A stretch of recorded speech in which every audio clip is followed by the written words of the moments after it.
Good evening. Welcome to the Glow Show.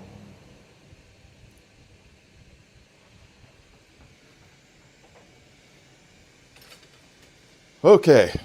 All right. I am going to take this chair and I'm going to shove this thing way in the back.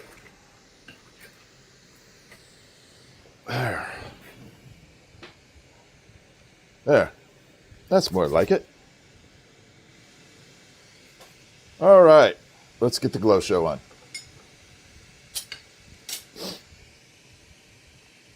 Okay, we're going to bring this down here. Turn that off. There we go.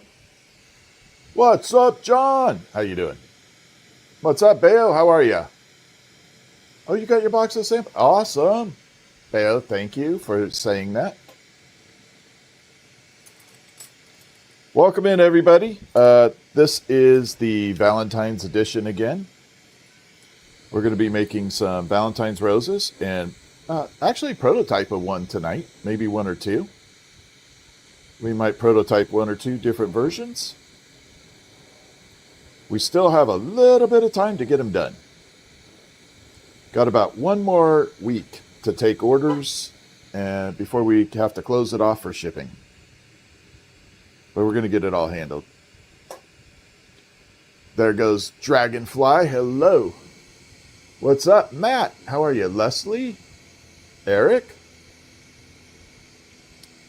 Colleen Glass. Hello. All right, we got this tealy color adhered.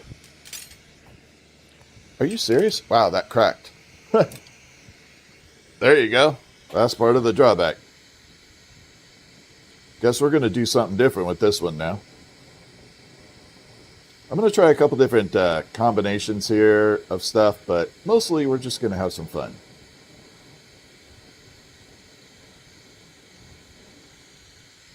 We'll be filling some orders and prototyping a few others. Because the flowers don't just work for Valentine's, they also work for Mother's Day. So they can work for Mother's Day as well. KCH in the house, how are you? Janae, thank you for the heart me. How are you doing? All right, so this is that teal color. I'm going to cover some of the colors we're going to do tonight. We're going to have some fun. Let's go to side video. So this is one of the teal color we're going to work with again. Like that. This will be one of the colors we're going to work with. That's the typical one. Now we did a extended version of this. And what I did is I encased it in clear, or encased clear over it. So we got this color here, and we're going to bring it in. You can see those little striations in there, the little lines in between. That's all the clear. So this is the turquoise on top of clear, brought down into a normal size rod. So we're going to try that. See if we can get some different textures for it. And then this is a yellow glass. This is, I forgot, Solar Flare. I forgot about this color. So this is Solar Flare. It is a very yellow style glass. We're going to bring it out. It is a transparent cadmium. So that is the color right there. And it is a transparent cadmium color. Which means it's pretty awesome, but it's a pain in the butt to work with.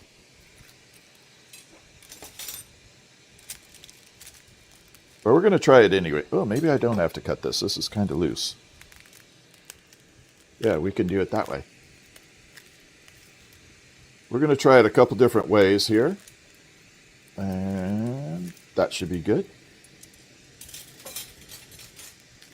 We're going to put Solar Flare off to the side now.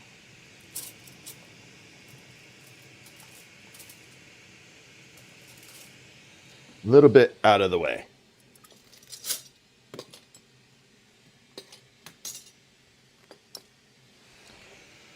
Okay, first things first though, the customer saw their paw print being made today. What's up, Mike? And we'll have to do the paw print again in a pendant style now.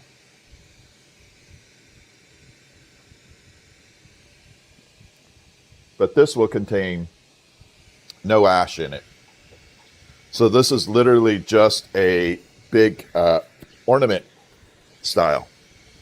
So let's get that out of the way first for tonight, and then we'll move into the other stuff. You know what? I need one glass rod. 1 second. Give me 30 seconds here. And if I were the right size, I'd be right there. Perfect.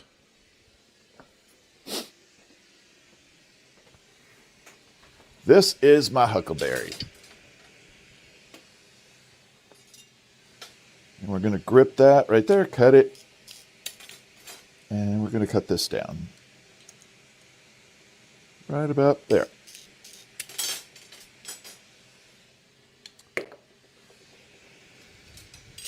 So we definitely have to drill mix it again.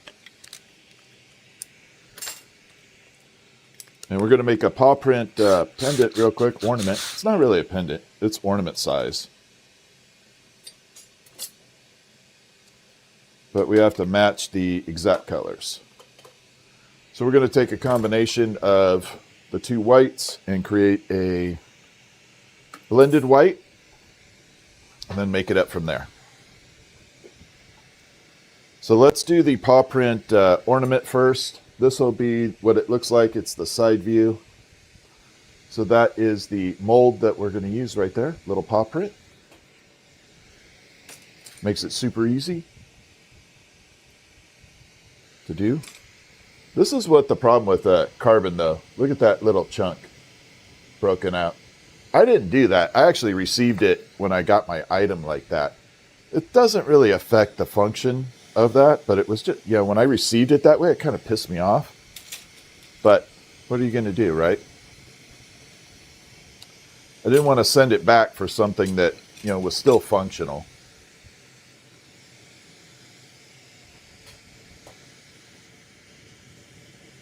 I wasn't mad at the vendor. I was mad at USPS. Pearl Jean, what's up? Yeah, we're going to do the paw print ornament.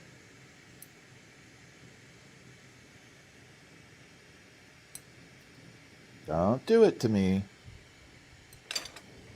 We're going to get that out of the way first, and then we'll start with some roses. Colleen, thank you for the floating heart. Appreciate everybody. How's everybody doing tonight? Type 1 in the chat if you are doing fantastic. I appreciate that, Kenny. You have no idea how much I really do appreciate that. That is a very kind thing to say. And sometimes I need a kind thing to be said. Yeah, they're graphite carbon, correct. Jen Grandma 5, Debbie, how are you?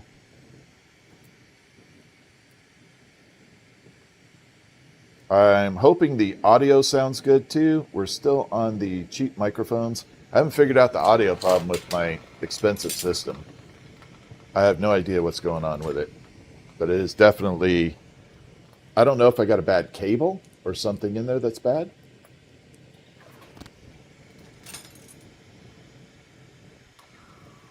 Yeah, I'm telling you, Dragonfly is going to make some, I got some really cool tools that we're going to work with Dragonfly on doing. The glassblowing community is going to be in incredible shape here soon. All right, what happened there? Okay, got you. All right, John is getting, when he gets on here. John, there you are. John, you're going to get a promotion here. And John is now moderator. Thanks to Dragonfly. Red Squeak, how you doing? Barbara, thank you for saying that. I appreciate it. Sound is clear? Good. All right, so we're going to build this up. Again, we're going to do the white in here. So this is what my glasses filter like that. So my lenses that are in my sunglasses up here, basically, filter that. Okay, that's what I see. And bring it down. There we go. Look at that. Much more intense. You can definitely see that version there. If you're new to the stream, this is how we roll. Red Squeak, I'm doing fantastic. I think I got your flower completely down now. I'll have to send you photographs. I did it off the side, and I think I got it. I think it looks good. I'll send you photographs. All right, so we're going to add some white in here. This is called white frit, F-R-I-T, frit. It is exactly about the same size as sea salt. We're going to bring it off to the side. Oop, maybe we will. There we are. So this is the frit right here. See, it's about sea salt size right there. And that's what it looks like before we completely apply it in there. What's up, Gail? How are you doing? And there we go. How much is the gas bill? A lot, and not enough.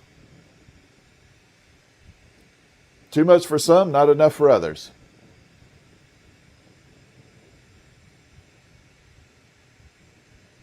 And here we go. We're going to roll it back into the frit.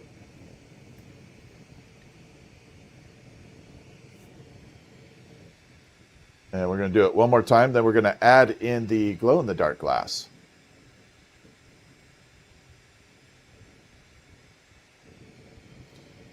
Well, we're going to be adding in the Instagram Live very soon. There's a few hoops I have to jump through. But we're definitely going to be adding in Instagram, which is going to... Dragonfly may go over there and kind of monitor that in the beginning. Going to have multi-mods. Red Squeak's got TikTok handled with Groves. So we're rolling it into the glow-in-the-dark. I'm going to show you this. So when you pick up the frit, we then get to pick up the glow-in-the-dark powder. Like this. And you can definitely see how it picked it all up like that. So that is the glow-in-the-dark glass powder built on there. It's definitely finer. Now this isn't technically going to glow in the dark. It just creates a kind of like an angelic white is what I refer to. Greenpeace would knock on my door? I don't think so. Greenpeace would love me because I recycle. Did you know a lot of my glass is recycled? Did you ever think about that one? So Greenpeace would actually love me. I might even get a hug from Greta.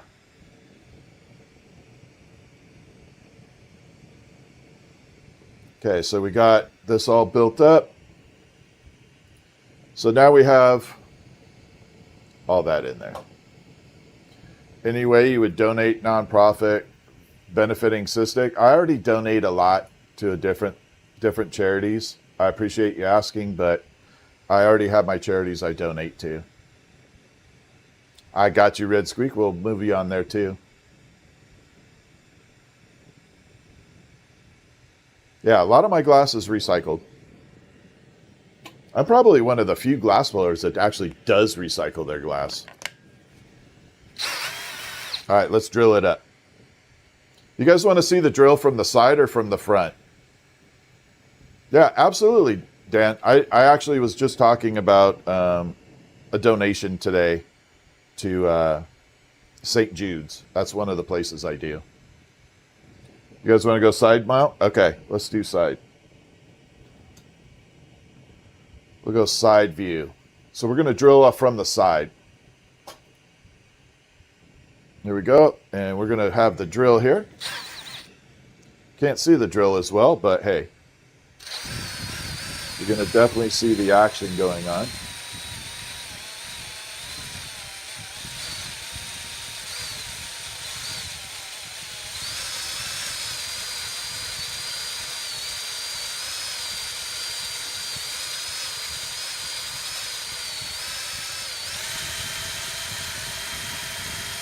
So now you can see the drill going like that.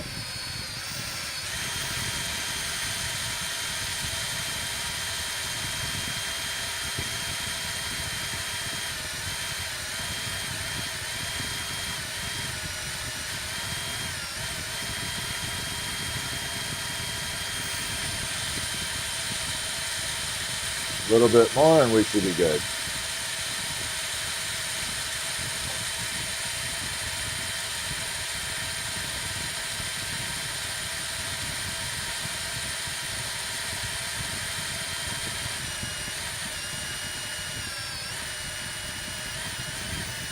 Bring it down.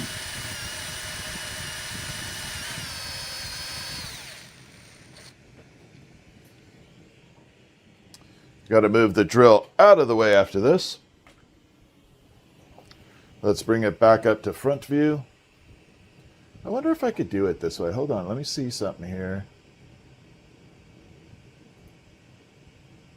Let's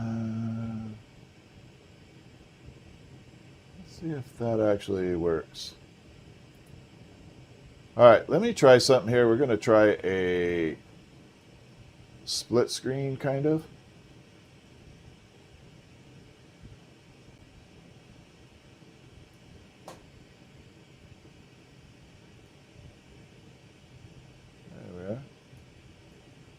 Probably bring it up. Nope. Nope. It's going to be the best spot.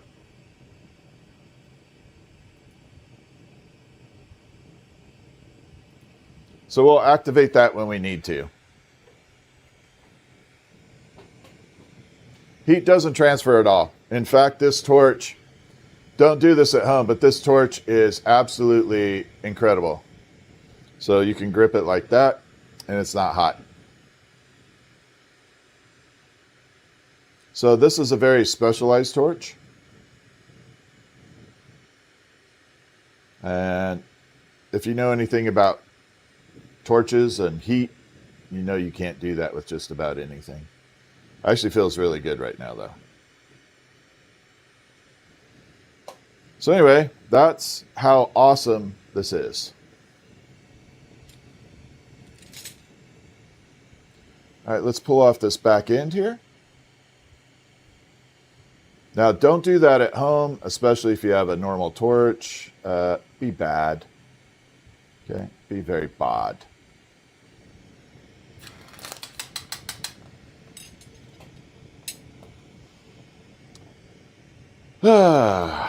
Feels good tonight. I'm actually in a good-ass mood. We are going to... a little bit spicy too. So the mood is good, but spicy.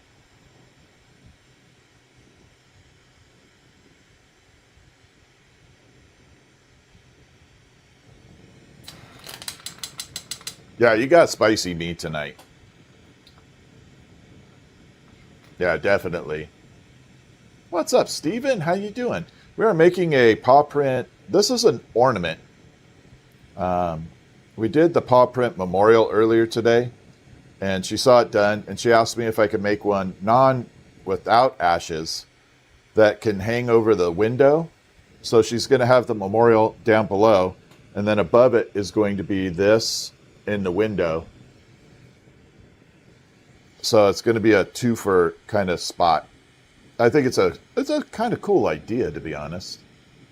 I did like that. I did make the bird on the stand. Yes, Tiffany. That is the peace dove with the peace flower. The peace dove with the peace rose.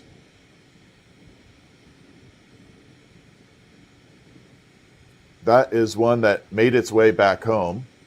I made it for my mom's nurse, and while they were moving, someone knocked it off and broke it, so I had to put it back together. It became a homing pigeon temporarily.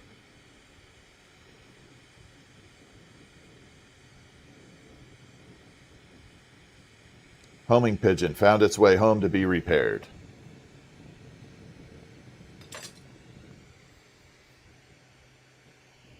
Okay, we're going to bring this out this way.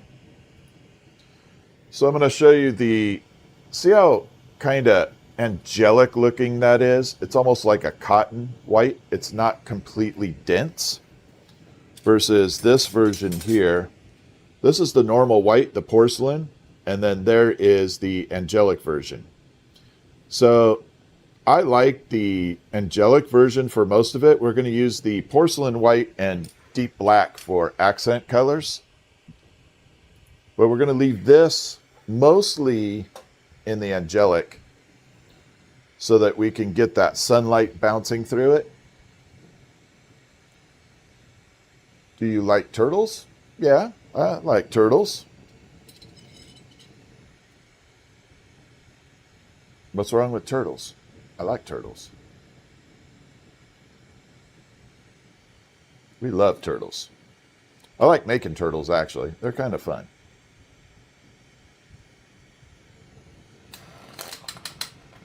Okay, so we got this portion here. We're going to smooth this out, kind of give it a little bit of a disc shape, so when we get ready to go into the ornament base, the punch there, it's going to work perfect.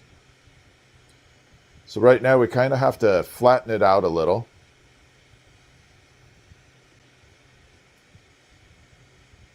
And get it semi into what I call the UFO shape.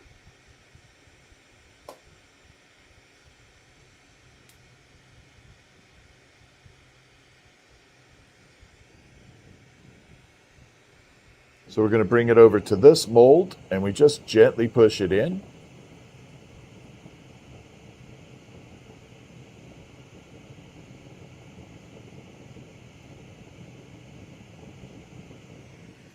Then we got half a UFO. Got half of one done.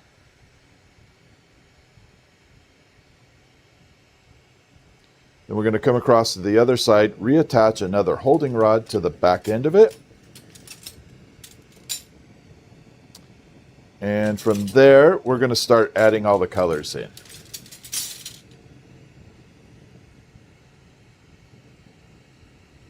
It's mostly just going to be black and white.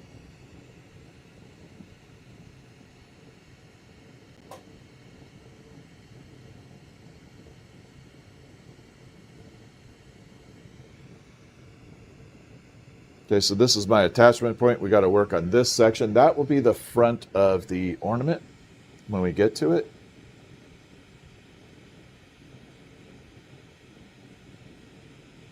And then if we want, we can work on definitely some of the flowers tonight for the orders and some experimental color versions. We like experimental.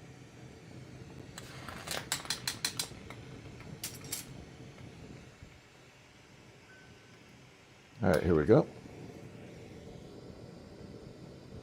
Okay.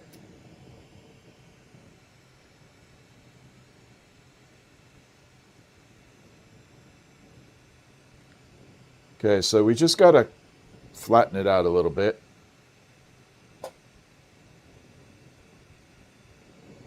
And while we're back at it, I will use the filter. So my glasses have a specific filter in it called didymium.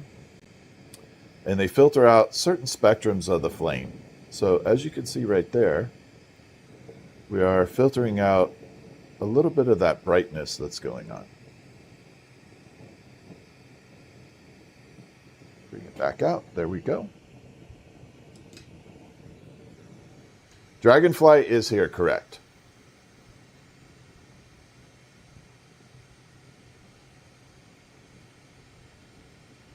She's doing good. Okay, we're going to flatten this out a little bit more now.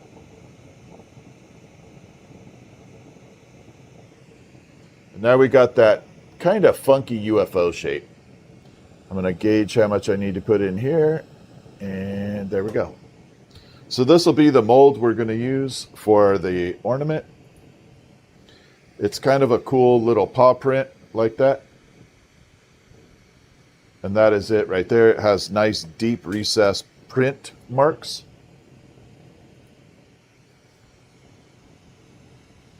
And that's the part I really like. You can definitely see where things are going on. All right, we're going to grab some porcelain white. We're going to go through this whole thing.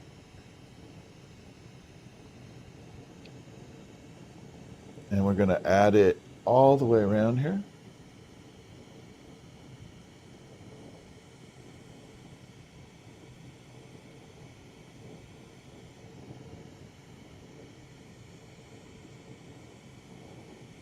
Basically just drawing on the surface here.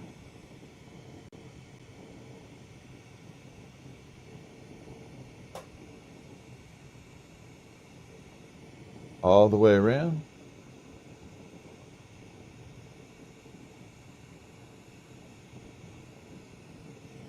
Okay, we got the white added on. We're going to grab black and put that on next.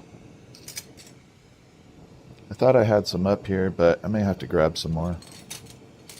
I moved a lot of blue up here, so that's blue. Yeah, we're just going to grab a new one. So this is the sparkly black, commonly referred to as Galaxy.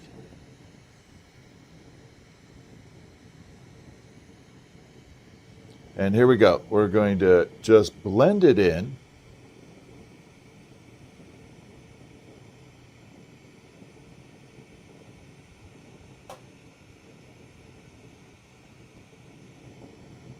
In between all those gaps here.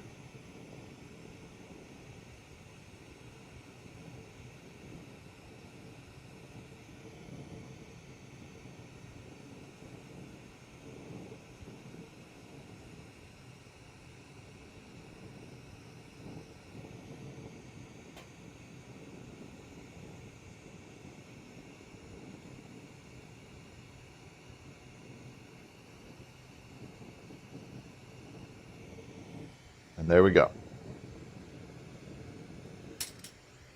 So I'm going to show you kind of where we're at real quick.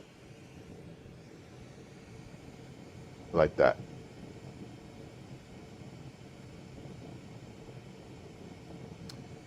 Eventually, Jonathan, we will have a permanent filtered. I do have a horizontal stream that happens on YouTube.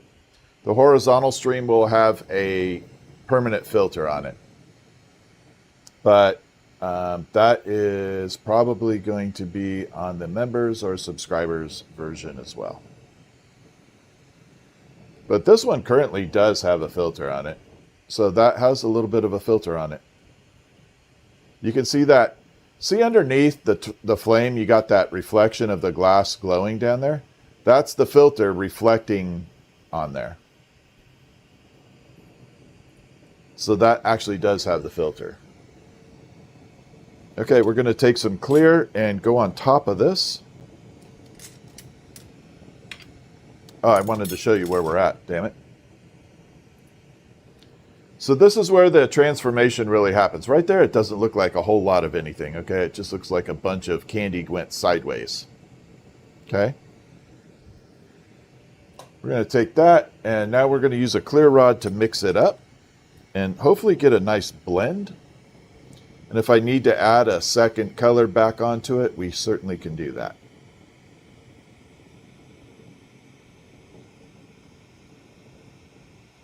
Which I probably may have to do. We'll see how it looks here.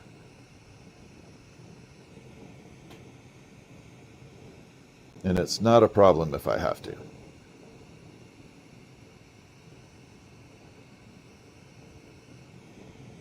We probably will. I can already tell the black is getting a little bit dense on here.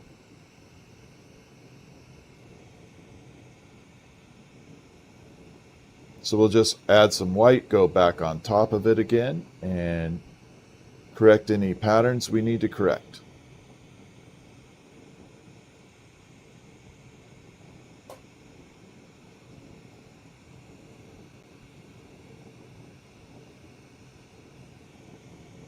There we are. So we definitely have to add a little bit more white to it. Give it a little more oomph, if you will. It's just too dark right now. You can see a little bit of white buzzing through there. And we marbleized it. It's kind of like marble, but it's too dense right now. That's too much going on. Oxygen and propane are the two gases.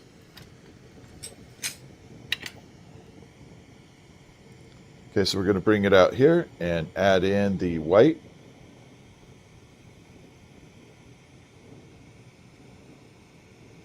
I'm just going to find some spots where it's super heavy in the black area and just mix it in.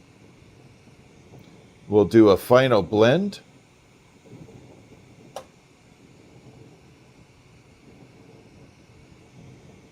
And with any luck, it's going to look really good.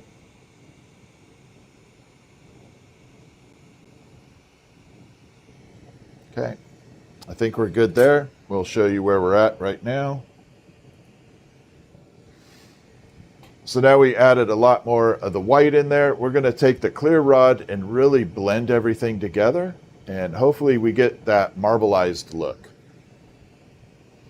The goal is to have it looking kind of like marble.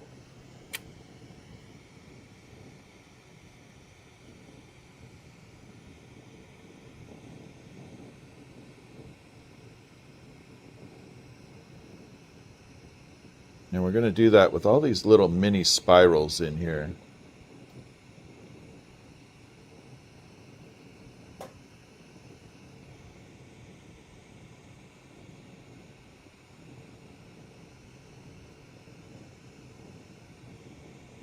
Little tiny baby spirals.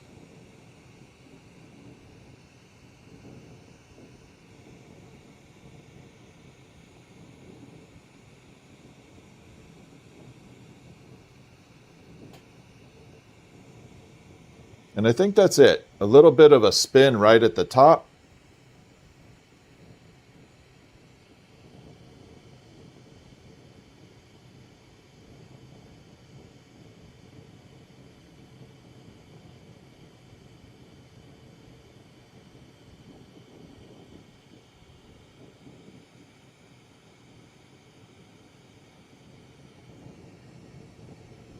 And I think we're okay.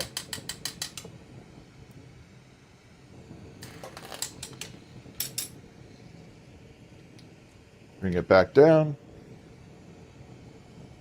And now we got a lot better version of it spinning all over the place. We got it kind of have that marbleized look to it. It should almost look like a natural rock.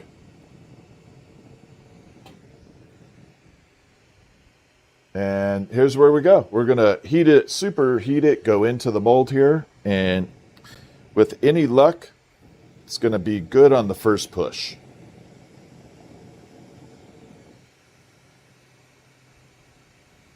And hopefully.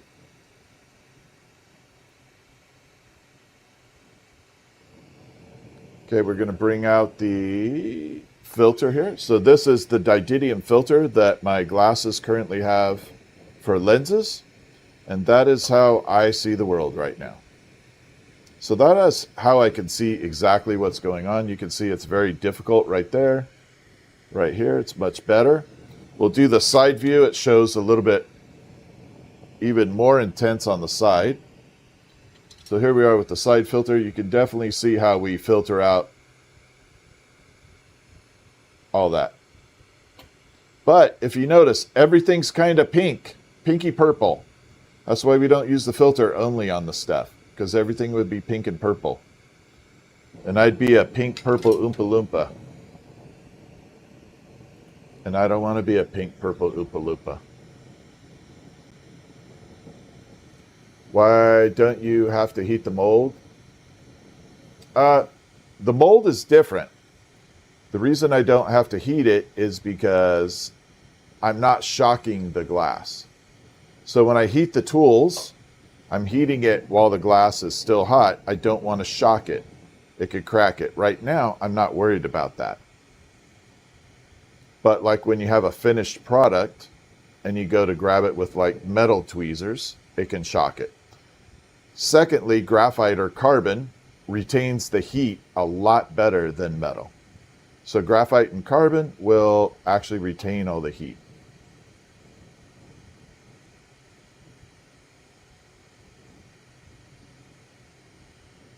So they're not quite as cold right off the bat.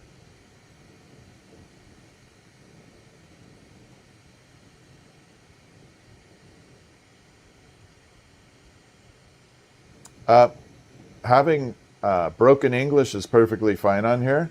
Do your best to throw in the chat what you need, and we'll try and answer it the best we can.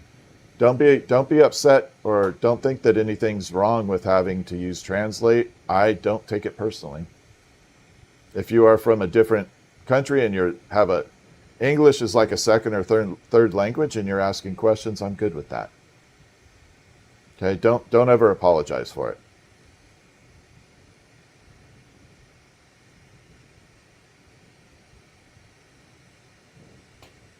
Okay, so we got it superheated.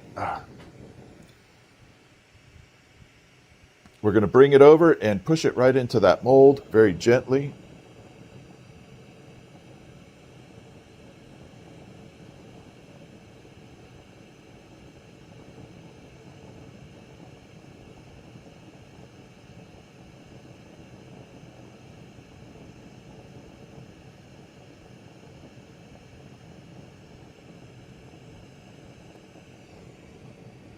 And we have a beautiful paw print.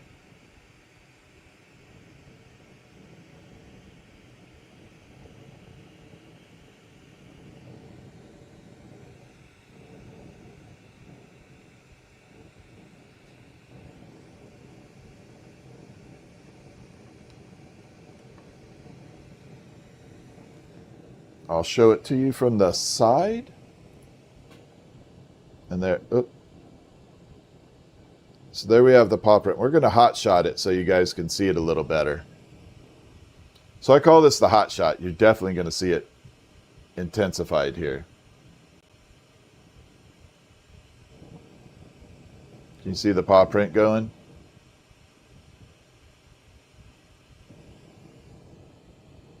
There we are. Got to keep it moving though. We're making a ornament, if you will. And we'll bring out the light, and you can see the black and white kind of marble. See what I'm saying, where it's supposed to look like marble? Like a granite marble top or something like that? That is the effect we wanted to have right there. Definitely marbleized.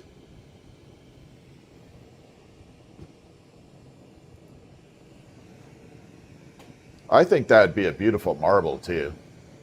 Like an actual marble, that'd be cool.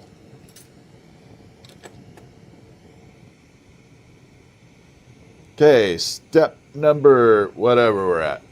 We got to attach a little holding rod on here. Yeah, I love that look. I like the marbleized look. I'm trying to figure out how to do it on flowers, because that would be 100% amazing. If I could get that black and white look on marble, on flowers, wow. I would be so happy. What did the drill do? The drill mixed up the white, so it created a off-white. Not like a porcelain white, the very blended angelic white. Which maybe we should make some of that for the flowers. That would be kind of a pretty white for the flowers. I hadn't thought about that. Could be darn skippy.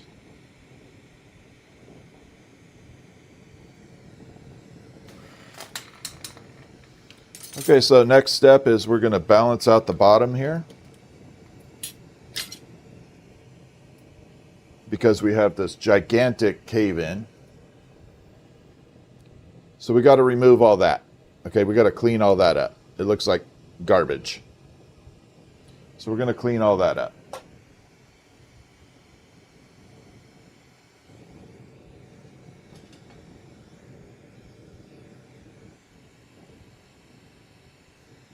Just got to swirl it around.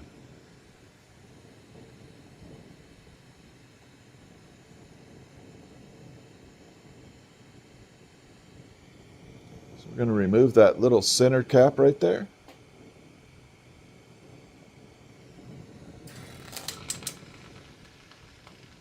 And then we're just going to kind of blend everything, fill in that little gap in the middle up.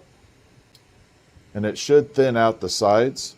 Actually, we might just thin the sides down a little first. So this is just going to be removing a little bit off the sides.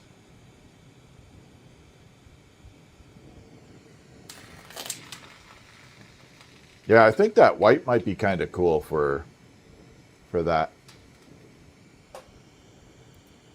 That angelic white for the flower might look good. Damn it.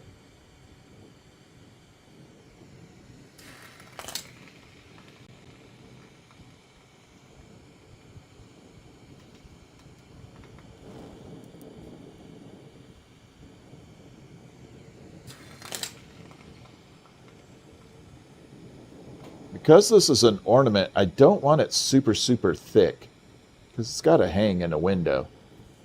And it's going to be super heavy if you're not careful. So we're just kind of trimming it down, thinning it out a little bit. This glass rod keeps wanting to break. There we are. A little bit further.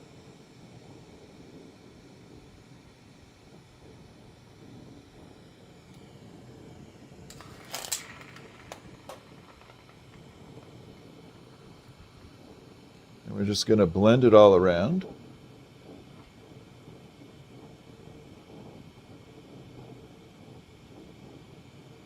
Actually, I'm going to do a little trick to it. I've not done this before. We're going to change it just a little bit.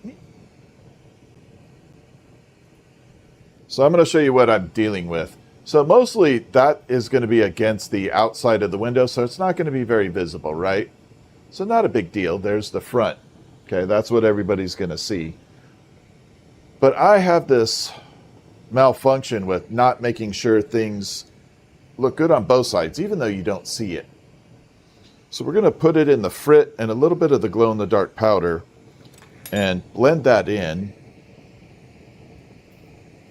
and see if we can't get a trippy little look to it. I don't want to add black. I just want to add some of these white colors and spin it up.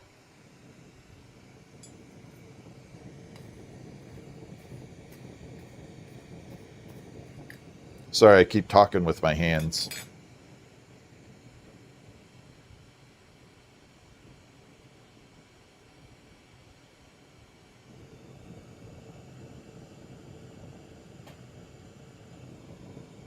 Yeah. So I'll bring it out and show you what we're attempting here. So now we got a little bit of a snow dust on there. Jess, thank you very much. All right, now we're going to add in the glow-in-the-dark glass. This might actually be a super glow now that we have that on there. If I do it this way properly, it might actually glow pretty intense. I have to warn the customer that it'll glow, though.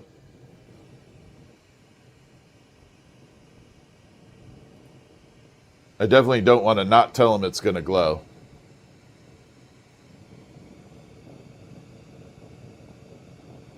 I don't need them calling me up going, hey, my memorial type item here is possessed.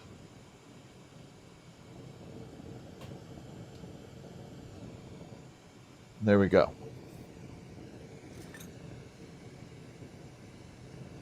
All right, we're going to bring this up here temporarily so I can show you guys the little hot spot we're going to put on it.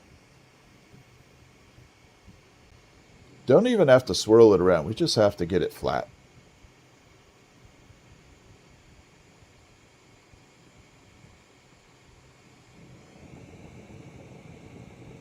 Happy little pushes. Happy little trees.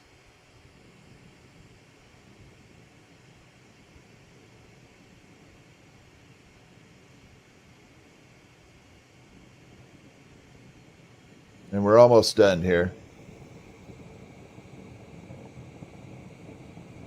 I will have to put an actual hook on it because this is going to be a hanging ornament.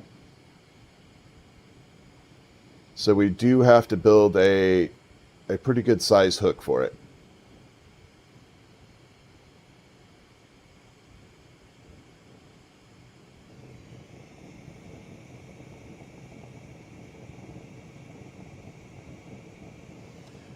Yeah, I think this is definitely going to glow in the dark. You were typing about happy little trees. See? So you fit the theme of this stream. You got the vibe of it already. Bob Ross is one of my superheroes for artists. I love Bob Ross. He's freaking fantastic.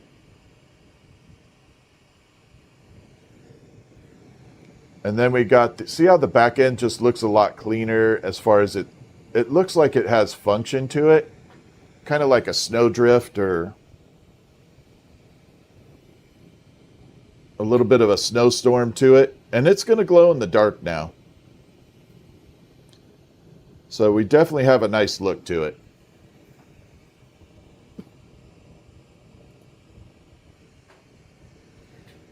All right, let me build a hook for it, and then we'll assemble it and get back to normal day's work.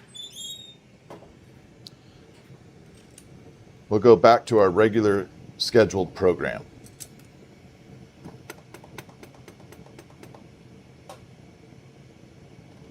I'm trying to think of a cool hook here.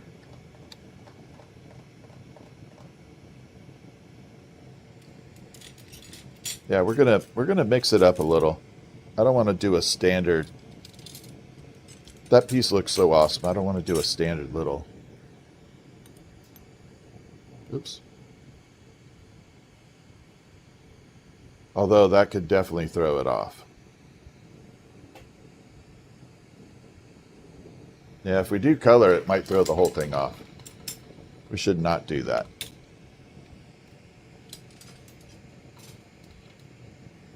All right, let's separate. We're going to do it out of this. Yeah, if I do a colored hook, it could throw the whole piece off.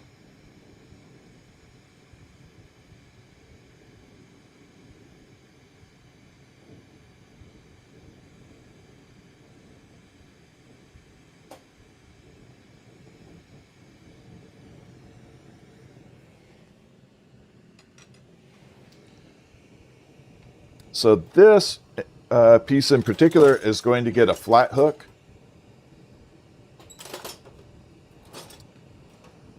And what that is a ball that will get flattened, then we'll pull it into a little bit of a loop or a bail. I think it looks a lot cleaner than doing it the other way, like with a skinny bail.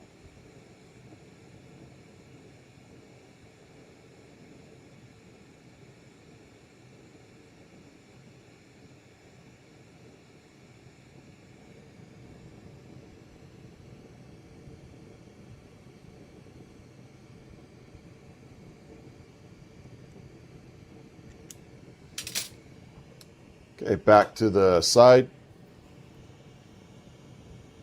Yeah, the paw is still inside. I'll show it to you when we complete it here. So this is what we're starting off with. Actually, I'll just leave it on the side view for a moment. It's going to be perfectly fine to do that.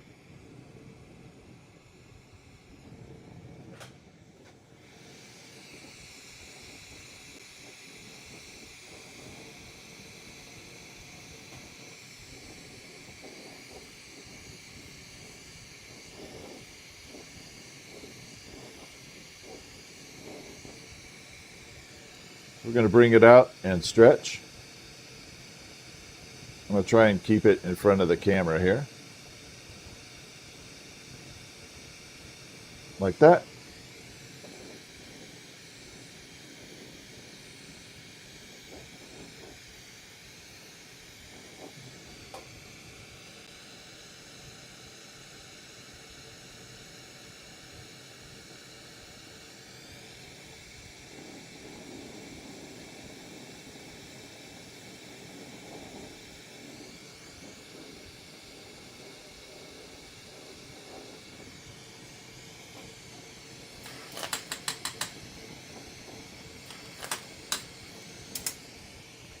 So we create this little bit of a,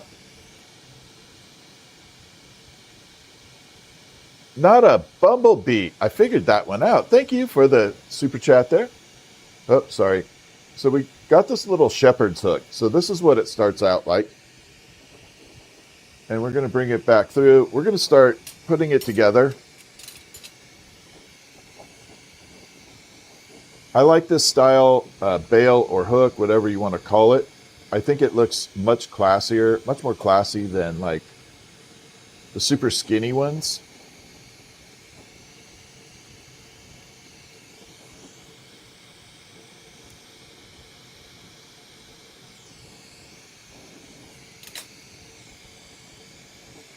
Okay, we're going to bring it to the side again. I'll show you kind of how this thing takes shape. Okay, so we just reattached it. We attached it right there. We're going to start refining it a little. We use this carbon tool right here. We're just going to come in and gently smooth it open.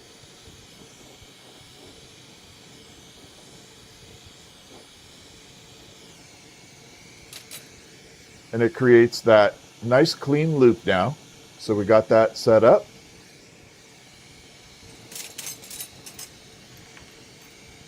This is fine. Got a little skinny attachment rod. We're going to grab it here. Pull that off actually. Now this process right here is called a cold tap, meaning this is colder, this is hot, and you just basically tap it right onto the bail right there. You didn't fuse it, you tapped it right on.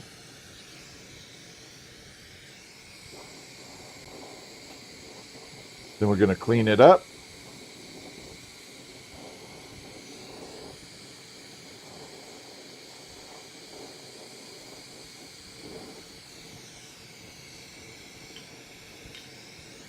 And I'll show you where we're at in just a second.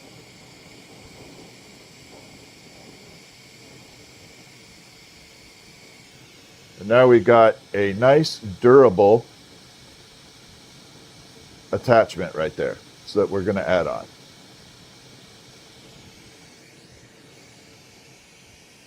Like I said, I always think that looks way cleaner than the other options that are available.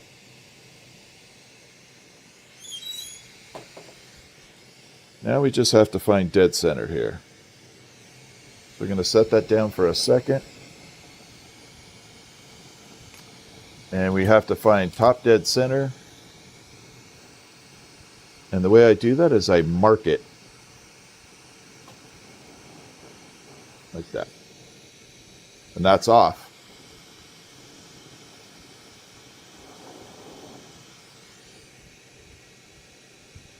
And that's dead on. So I mark the spot before I ever attach it. Nothing worse than putting your loop on and having it all crooked.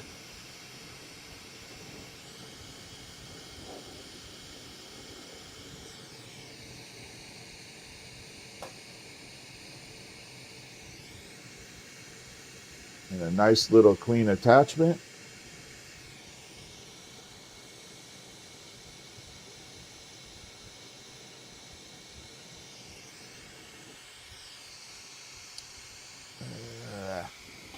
I'm going to pull this back off. It's centered, I just don't like how it's not all the way in.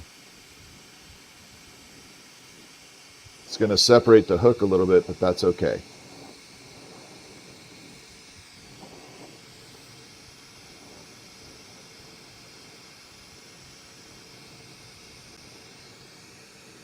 I just want it closer to the ground down there.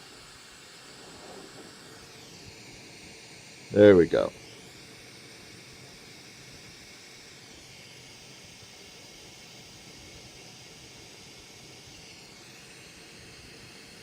Pull it back a little. And we're good. And then we just wiggle that off. That cold tap comes right off.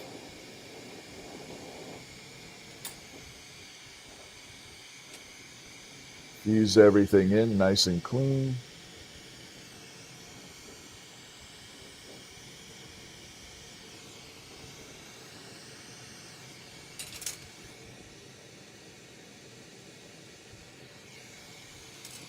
And this thing is built like a tank. It could literally fall, and it will pretty much laugh at falling. And then we tap, off that comes. We're going to smooth that out. Get the whole thing smoothed in. And we'll use the side view for you guys. Gonna bring it out here. And there we are. And then we got the nice little bail, the hook, everything is on there really nice and clean. Like I said, it'll pretty much laugh at falling on anything. It's definitely not going to hurt it. Then we got all the colors running through. So that is the paw print.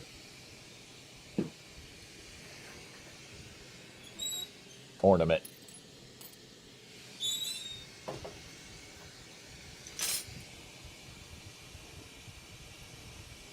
I like it.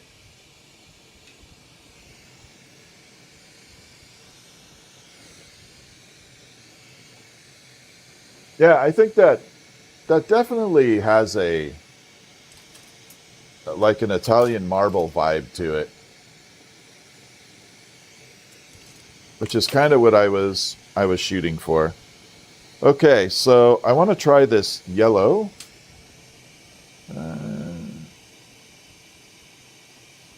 Check it out here. Sorry, 1 second here.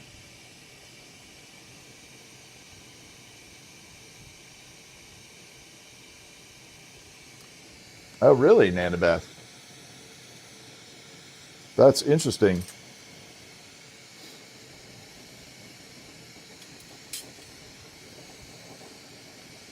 So anyway, we're going to come through and yeah, I got you, Groves.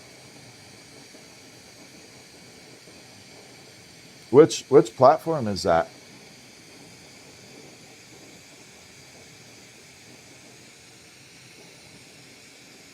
Okay, we're going to come through and blend it all together. So we're going to use this color here. I got you, Groves. We're all good. Perfect. Yeah, that's exactly where I would definitely want it. All right, let's come through and we're going to try out the flower in this solar flare color. I like it.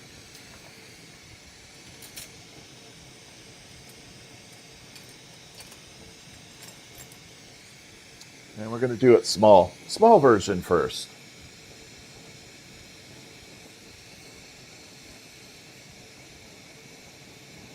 Hey, Diane, how are you?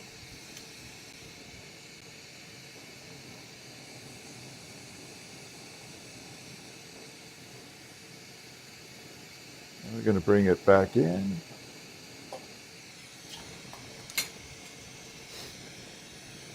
And we're going to start making the solar flare flower. Let me move everything over. Get everything set.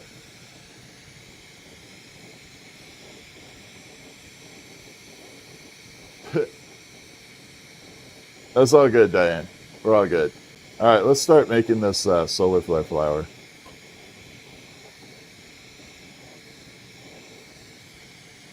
And here we go.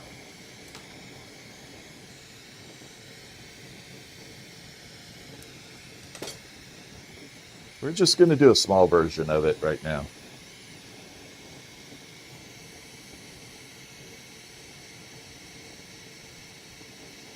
After this, if you guys want to check out the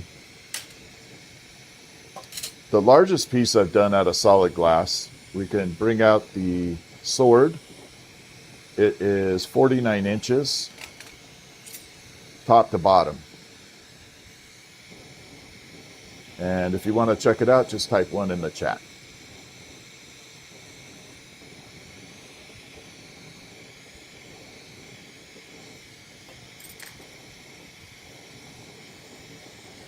Okay, we're going to bring it out here.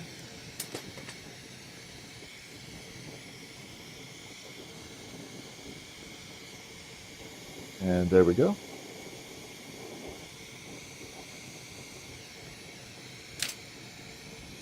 And smooth it out.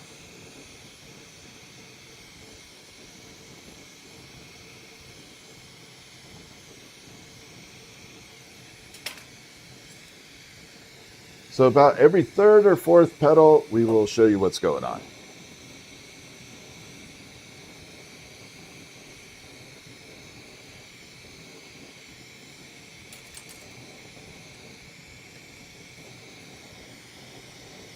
All right, here we go.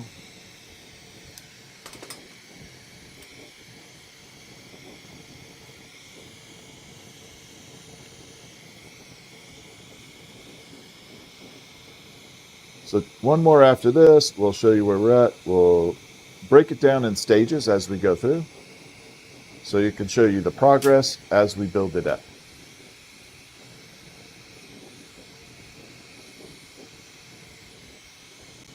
And get it all done.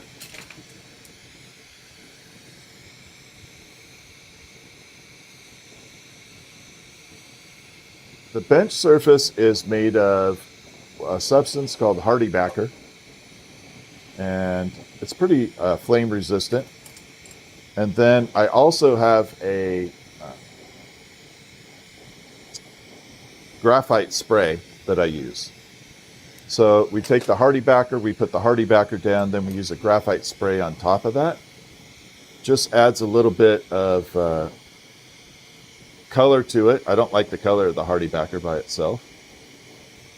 And yeah, just makes it look better, and it's flame resistant as well. So we use a graphite spray on top of that. Pencil in a can. And there we are. We got the solar flare rose started out.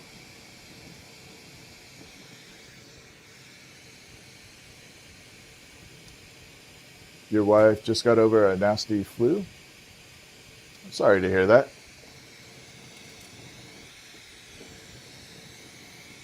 Johnny boy, how are you?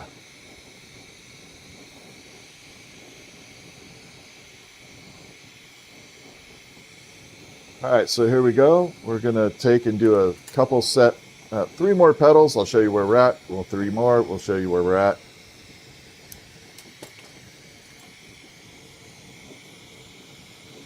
So this particular flower is a pretty old style. I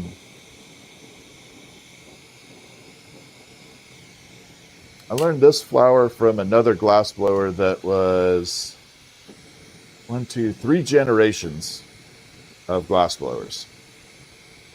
I didn't actually develop this one. He just taught it to me, so I thought it was kind of cool.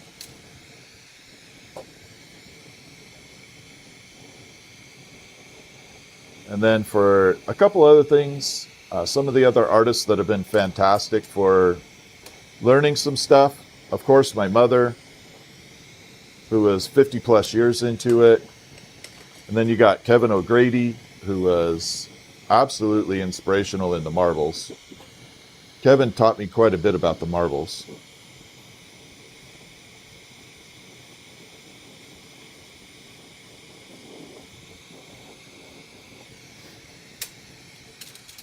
So, been around a while.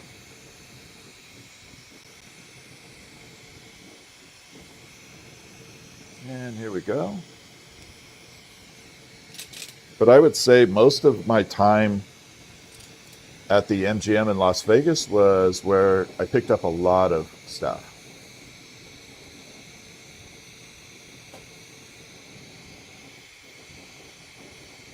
Because we spent 6 years at the MGM Grand as a glassblower there.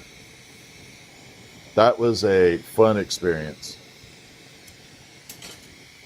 Because they used to have a little park in the back, kind of like Disney. And just like Disney, they had to have a glassblowing studio back there. So I was one of a few people that was able to go back there and be a demo artist at the store. Or gallery, whatever you want to call it. And that was a super awesome experience. Met a lot of really good glassblowers there, made friends with them. Oh, I forgot the side view. Was I on the side view the whole time? Oh my God, so sorry. There we are. So there's the solar flare.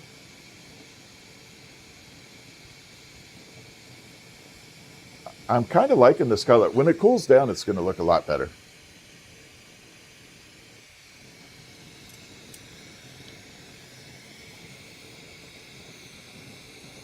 Okay, we're going to do, yeah, this color's looking good. It's going to look fantastic. Might bust out the old uranium. I got 20, I counted it 2 days ago. I have 27 pounds of uranium glass from the 40s. So I got to figure out what we're going to do with that.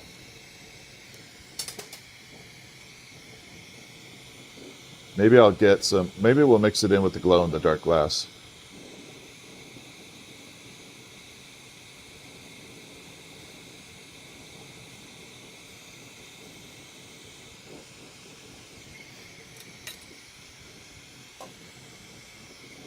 Bring it back here. All right, this is actually looking good. It's a small version.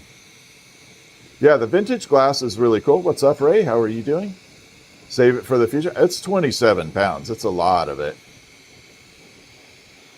But I was thinking of incorporating it with the Boroglow glass.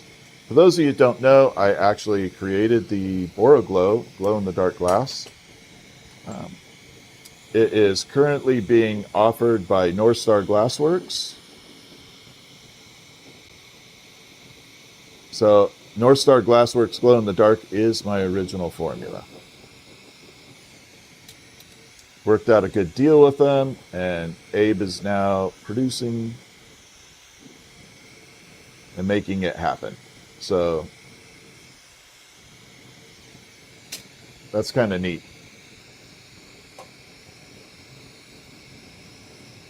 So if we have any other glass blowers in here, give the glow-in-the-dark on North Star a chance. If you have any questions with it, hit me up with any questions. I've worked with it for 20 plus years. So I could definitely answer some questions on that.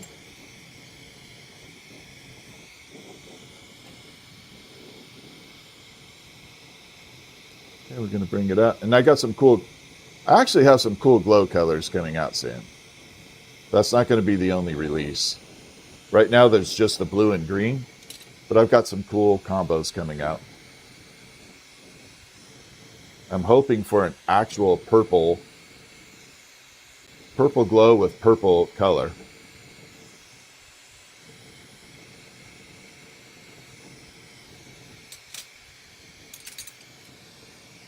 I know I can do it, but I don't know if I can do it on big batches. I know I can do it small batch. I know for a small batch we can do it, but yeah.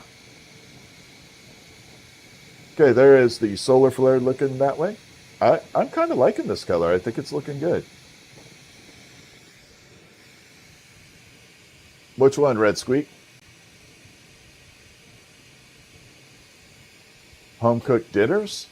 Oh, you're talking to Steven. Okay. I was wondering. I was like, Yeah, you are more than welcome to test them, Dragonfly. I'll send you some glow in the dark. Yeah, purple glow with purple glow in the dark. I can make it in a small batch, but I don't know how it's going to work with the bigger batch.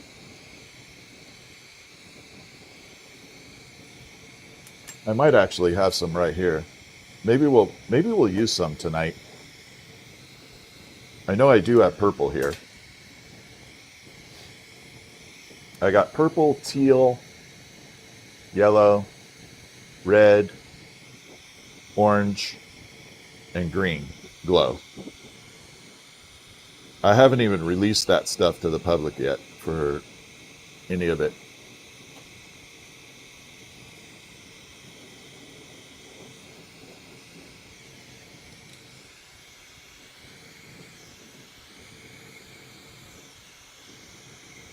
We're going to bring it out here.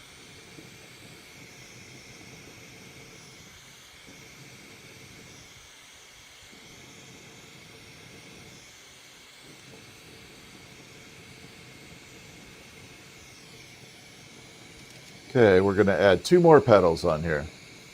How many glow? Yeah, so many glow options. There are definitely like a lot of them.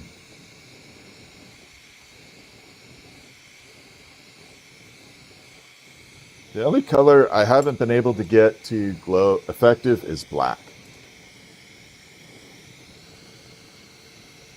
I haven't been able to do, like, I would love to have galaxy glow,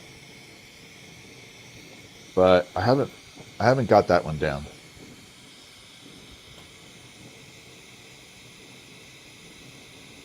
I think the only option for it would be to speckle it, so it looked like the night sky with glow-in-the-dark speckles in it. That may actually look kind of cool.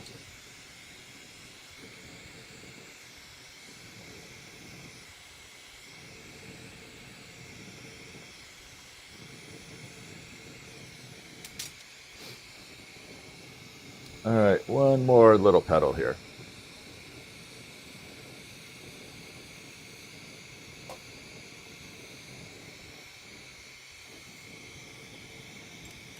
Trying to debate if I want to finish here or go one more row out. We're going to check it out. There we go. So don't forget to go to thefieryguy.com and check out some of it. The website's not even close to being finished yet, but we're working on it. We're just now getting more stuff added to it.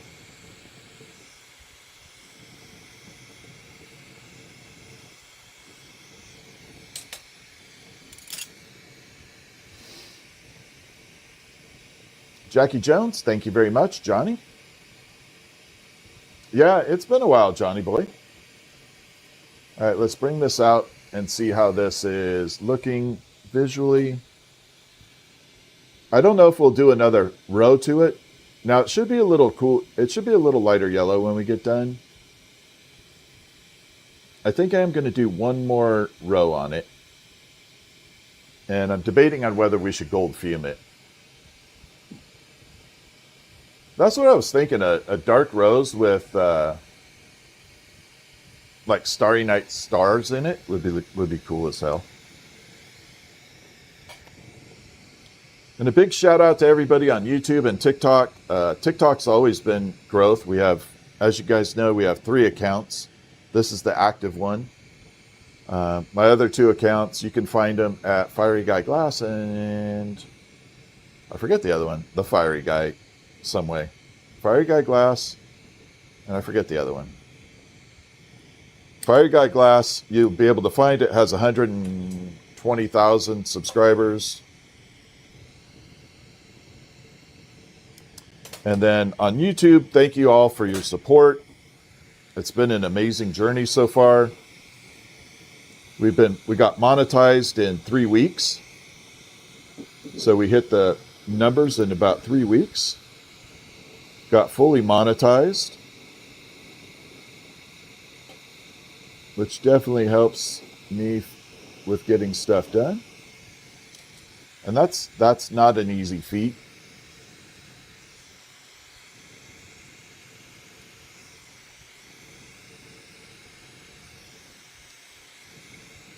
And right now we have a trajectory to do pretty good. We're roughly at about, I think we're at about 1.5 million views a month. So it's looking good.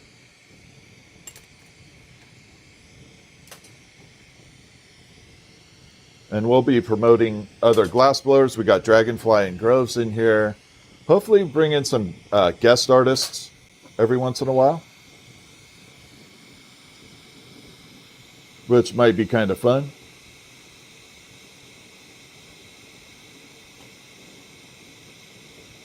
Help them grow their YouTube account.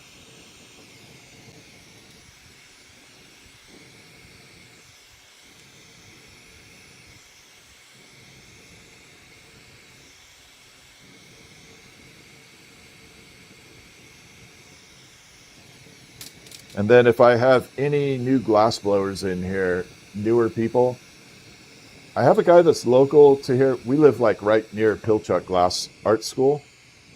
And he is offering to donate 6 torches if I could find good homes for him. So I don't know what kind of torches they are, but he had a glassblowing facility, and he has 6 of them he wants to just donate. So we're going to check them out. I'll make sure they completely are workable, and we'll give away 6 torches if they're pretty good. I got to make sure they function. But we'll give away 6 torches to beginners. Find a good home.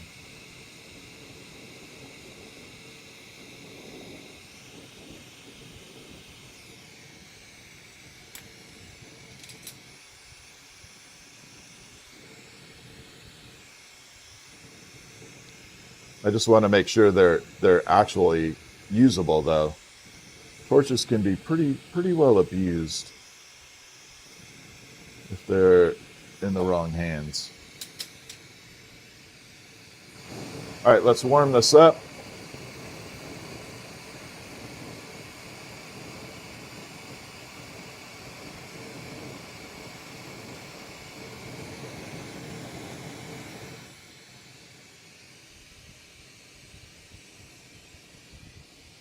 And we're going to go back to side view. Oh, there we are. So now we got a nice side view going.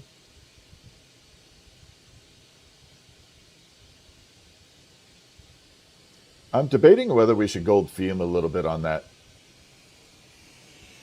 Not quite sure. I kind of want to. We can always do another one without. But I'm thinking gold fume might look kind of cool on it. All right, let's add the little flower thingies down here. And then we'll grab the 4-foot sword and show you guys that 4-foot sword. It is the largest solid piece I've ever done.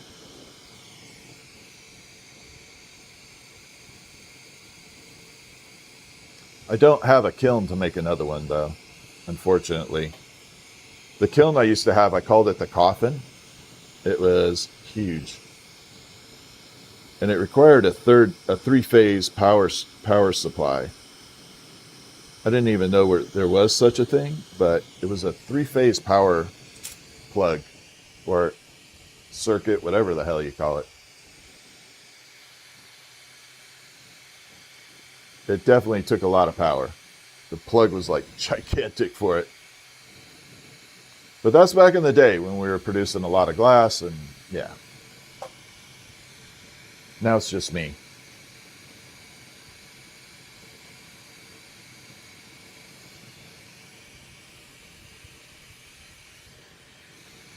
Okay. So there it is. I think we're going to do a little gold on it. Give it a little gold, see what the heck happens.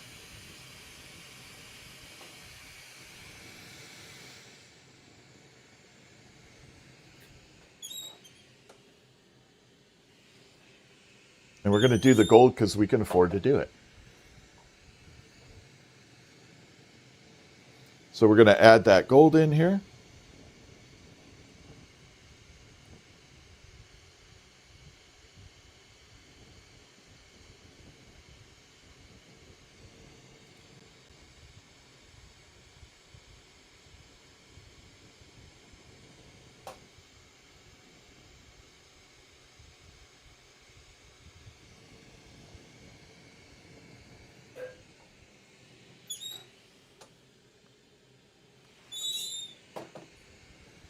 Let's bring it off to the side, see how it looks.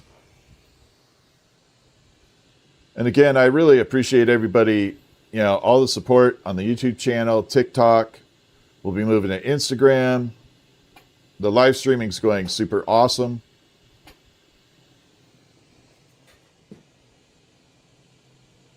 All right, let's add a little bit of the borax on there.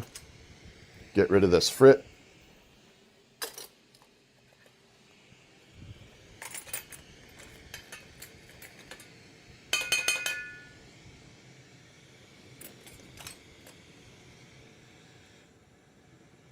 Bring it down a touch. All right, here we go. We're going to do the borax on here. It just kind of helps meld the gold in there, prevents it from rubbing off.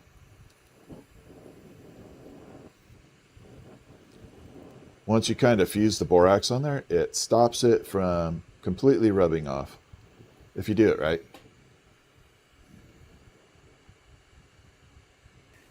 Okay, got that done. Let's blend it in.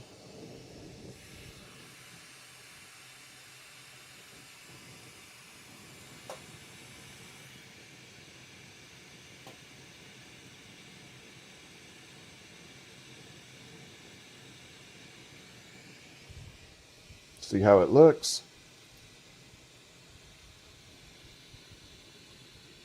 Kind of has an orange look to it. I don't know about you, but through my glasses, it kind of has that really orangey look. Yeah, definitely has an orangish.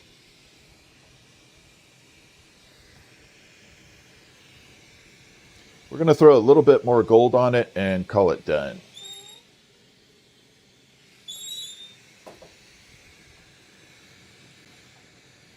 Do I style my hair like that? It's just kind of the lazy way to style my hair. I've had this hairstyle since my junior year of high school. Maybe sophomore year, actually. I kept it short for the when I was on for the wrestling and football. I didn't like having long hair for the football helmet. That sucked. And then right after high school, went in the Marine Corps, and yeah, pretty much stuck with that. And then after the Marine Corps, I just pretty much kept it this way.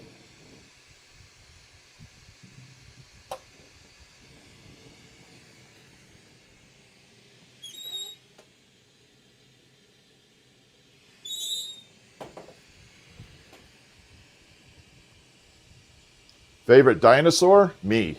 I'm like my favorite. I'm my own dinosaur. I'm hella old.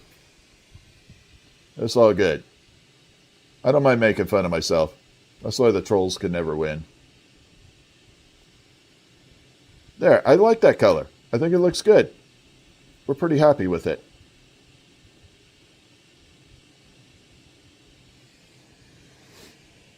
Yeah, I'm my own favorite dinosaur.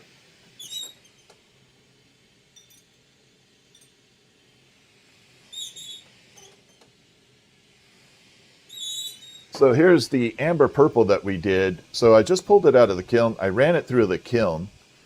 I don't know if it's going to show the purple right now, but let's see if it does. No, it's not really grabbing the purple, but I wanted to show people how it changes in the kiln. We're going to leave that sit out and cool off.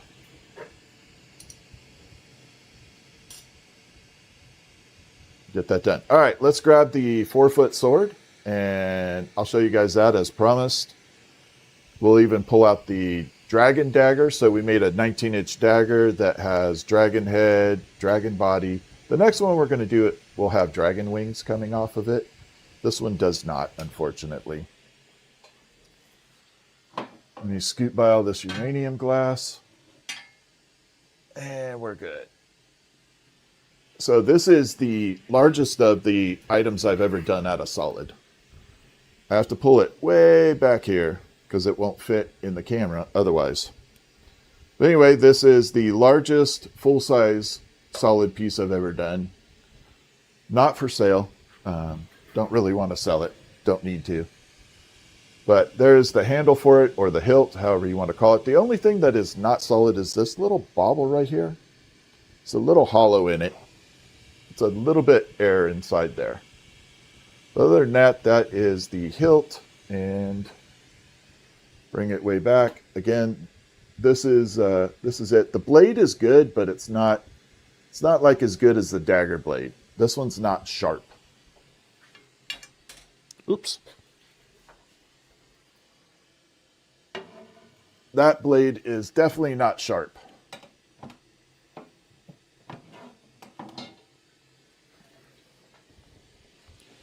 I have actually debated on reworking it. If I could do it with a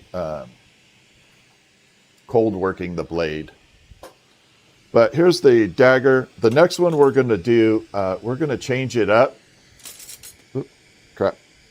We're going to change it up. I'm not going to put dragon claws on here. We're going to go with wings coming off here. So I don't know whether to do wings down or wings up. Not sure which direction I want to go with that.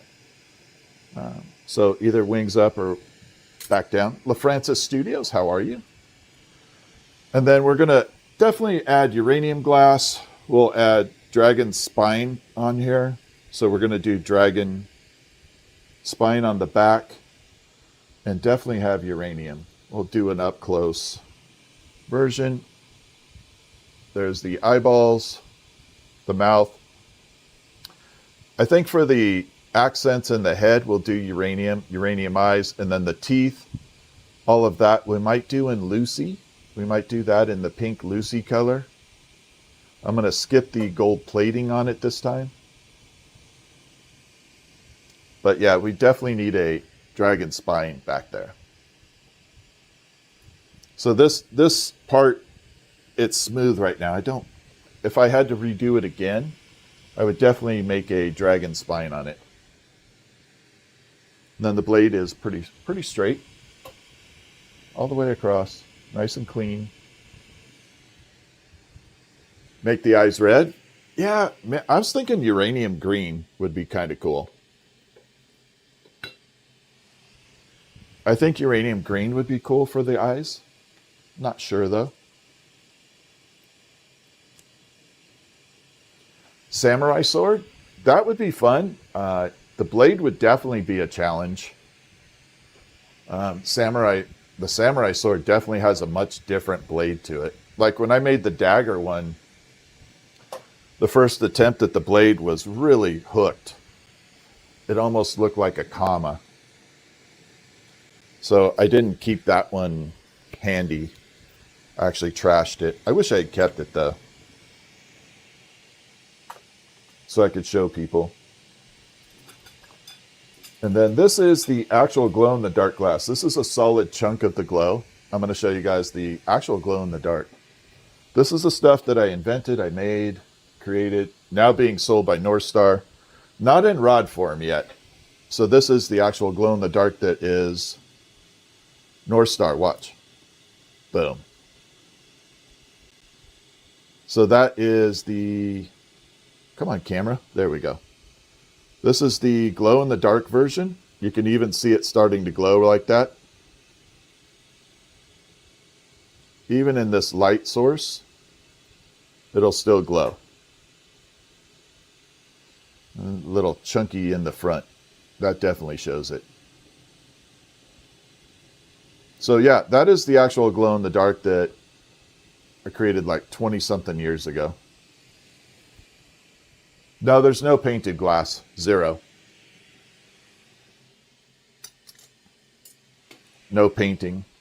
In fact, I'm not sure if I did this one out of glow.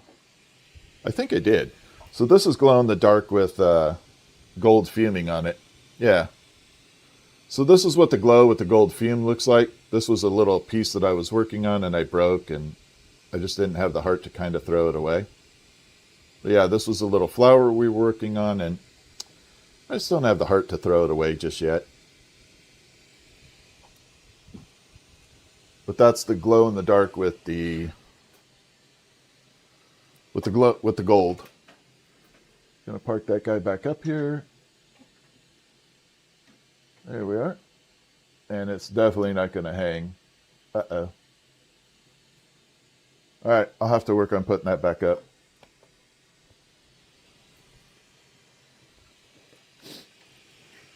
Yeah, we'll definitely have to put that back up. You have a small bottle with lots of glow-in-the-dark glass in it. Awesome. Is it glow-in-the-dark or uranium? Uranium is blacklight only. Glow-in-the-dark is what it actually is, glow-in-the-dark. But demon core with uranium would be... Yeah, I know about the demon core. I think that's kind of a cool little fascinating lore in it. Yeah.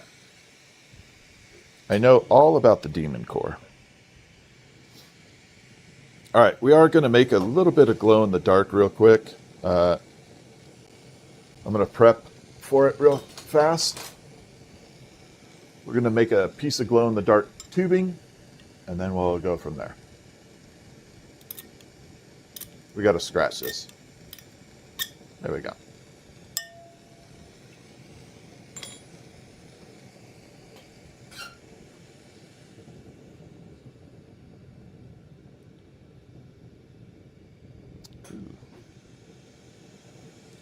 I think my liquid tank needs its pressure builder kicked on.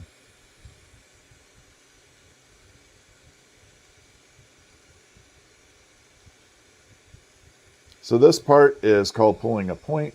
It is one of the most basic fundamentals of glass blowing. Surprisingly, a lot of glass blowers don't know how to do this. And it's like one of the most basic fundamentals you could learn.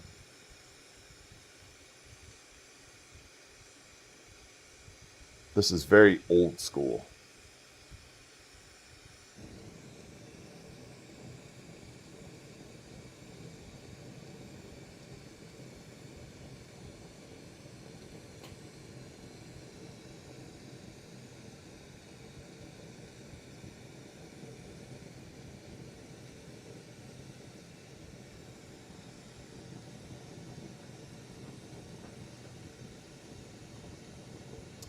All right, and then we're going to separate it.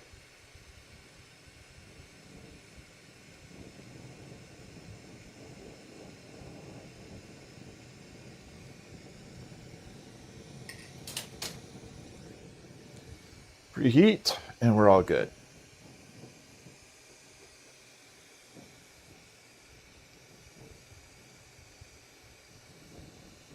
Old school never left the building. No, it did not. Well, surprisingly, there are a lot of people that don't. You know, they got into glass and they didn't learn a lot of fundamentals. They just went in and started learning the quickest way to make, back in the day, and probably still today, just making pipes. Pretty boring. Pipes are like the easiest thing on the planet to make.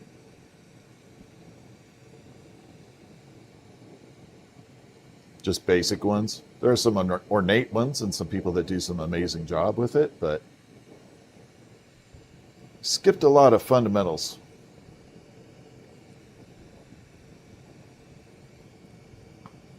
So when it comes to making other things, they're not so good at it.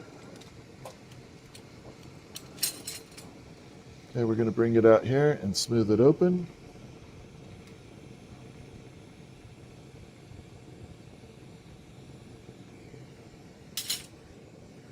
So we got an open core. We're going to add in the glow-in-the-dark glass. This is in a powder form, very much like a talcum powder.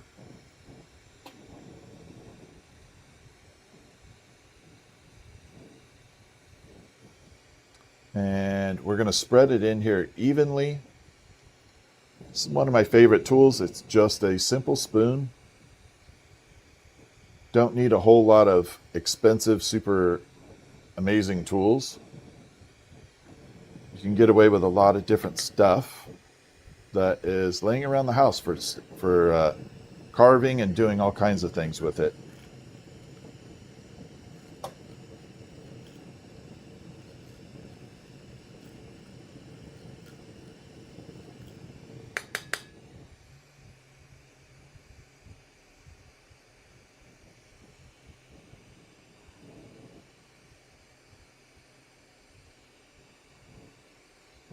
Okay, we're going to add a little bit more. Again, this is the new North Star Glass glow-in-the-dark glass powder, or frit. It's mostly in powder. And if I have any of my glass blowers in here that you have a question on how to use it, don't hesitate to message me. It's been 20 plus years using it.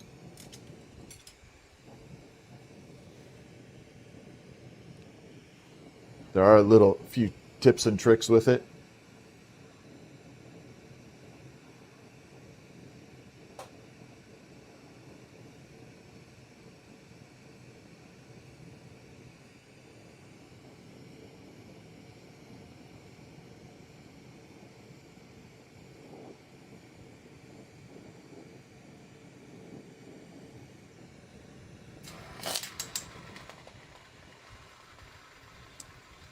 Okay, we're going to smooth it out in the bottom down here. So we're going to blend the bottom first, get it melted in. Then we're going to melt the rest of it, put a little corkscrew in it. And hopefully it looks okay.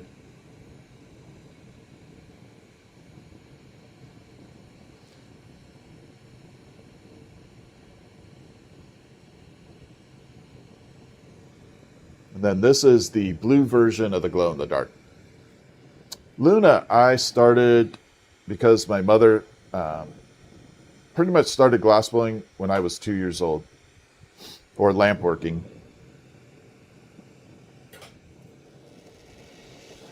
She picked it up, and so I pretty much grew up with it.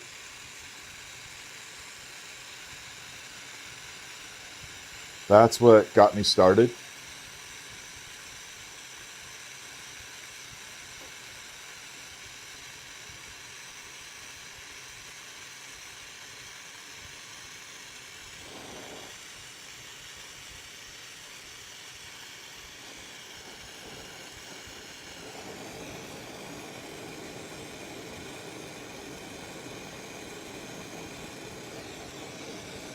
All right, so next thing is we're going to come in here and we're going to melt everything together.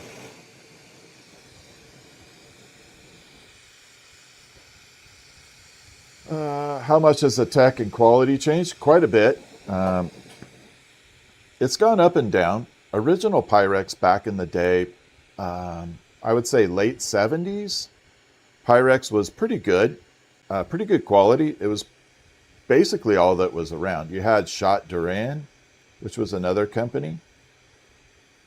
And then another one called Kimball Contis. They were all pretty good.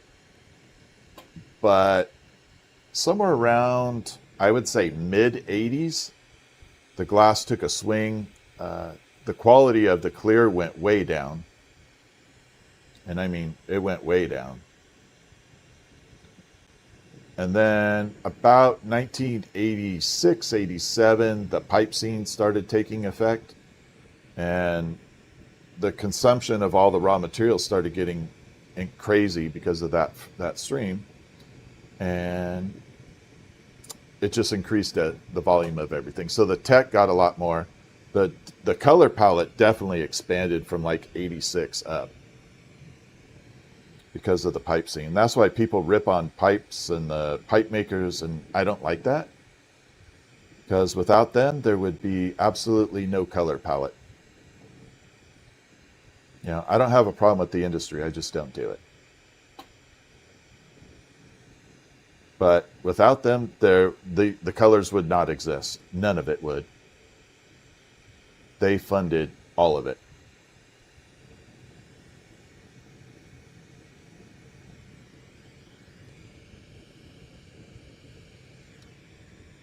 And there is no denying that part. So yeah, the colors got a lot better, and now we're back to producing uranium glass, which is kind of cool. All right, there it is, the glow-in-the-dark tubing before we do anything with it.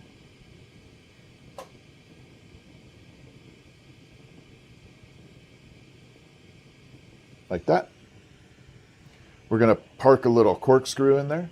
But yeah, definitely the quality jumped up a lot over the years.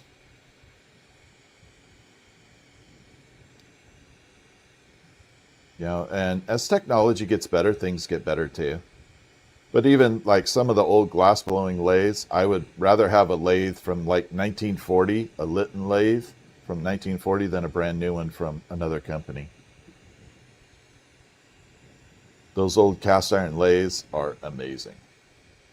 And that's why we're selling I have an oxygen concentrator here, but it takes up too much room. So we're going to sell that and make room for a lathe.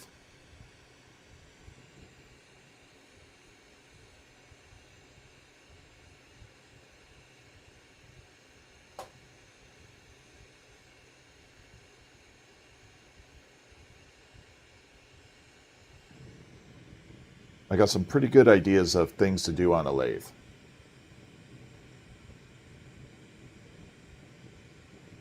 Okay, we're going to blow this out a little bit. So we tossed a little corkscrew in there. It didn't come out as well as I wanted, but it'll definitely be visible. The torch technology has definitely improved over the years, though. I'm going to try and keep it balanced here.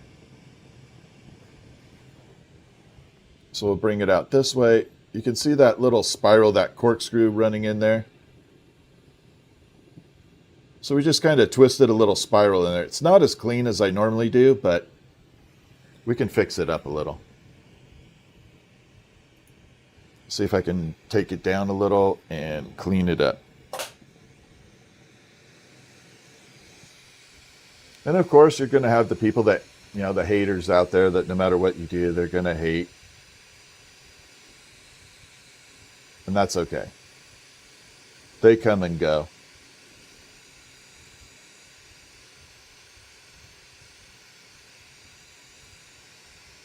After 32 years, I've seen a lot.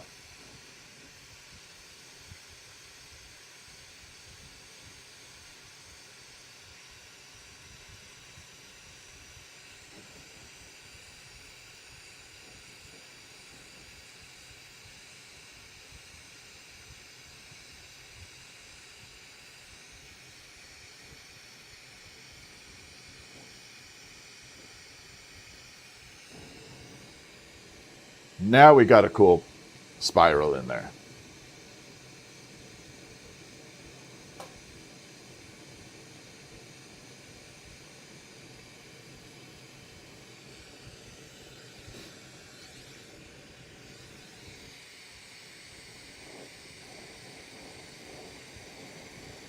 Okay, we're going to burn this off.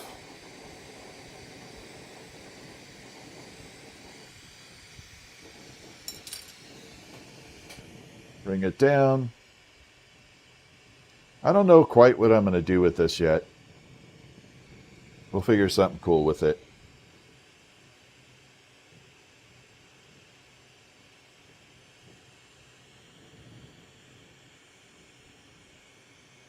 Maybe just make it into a bead, although it's a big bead. Maybe if it was a focal bead going straight up and down, it might work.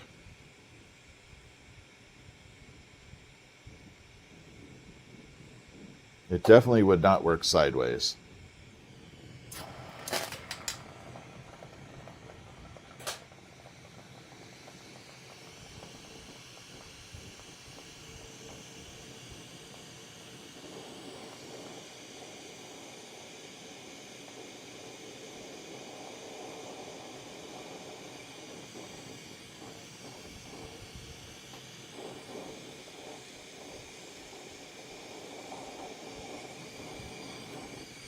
Okay.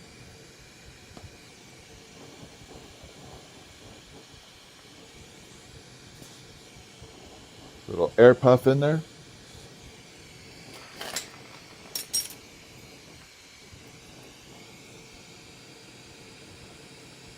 So technically, if you wanted to make a glow-in-the-dark bead, you could do it this way. You just want to use a smaller starting point. You make beads, yeah, you definitely want to make a smaller point with this. So this is be a gigantic bead. Have to refine it a little, but you can see got the little bead hole right there. We could finish it off, but it would be way too big for a bead. And it needs to be refined. It's not completely round all the way. But I would cut it off probably somewhere in like almost in half, create two halves to it, like that. Your teen said they want to start doing glassblowing. How should you get them started to see if they like it? First thing I would do is there's a few places you could go to that do glassblowing experience. So not necessarily a lesson, but like an experience. Like we used to do them, I don't do them anymore. I just don't have time. But you come in and you spend 2.5 hours, and you're not really learning glass. You're just kind of playing around with it. And usually you can learn to make like a mushroom or a blown ornament. And you're not going to learn every step, but you get a little bit of the fundamentals. But most importantly, you decide whether you like being around fire. I can't tell you how many times I've run into people that buy all the equipment and then they realize they're scared of fire. And then they quit. Or they leave all their equipment out and it becomes paperweights. There was a, God, what year was that? 1998. I had a guy come take a glass lesson with me.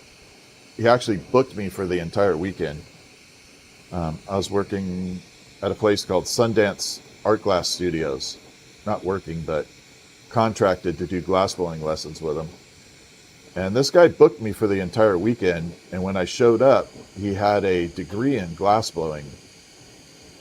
And yet he had never, ever touched the torch.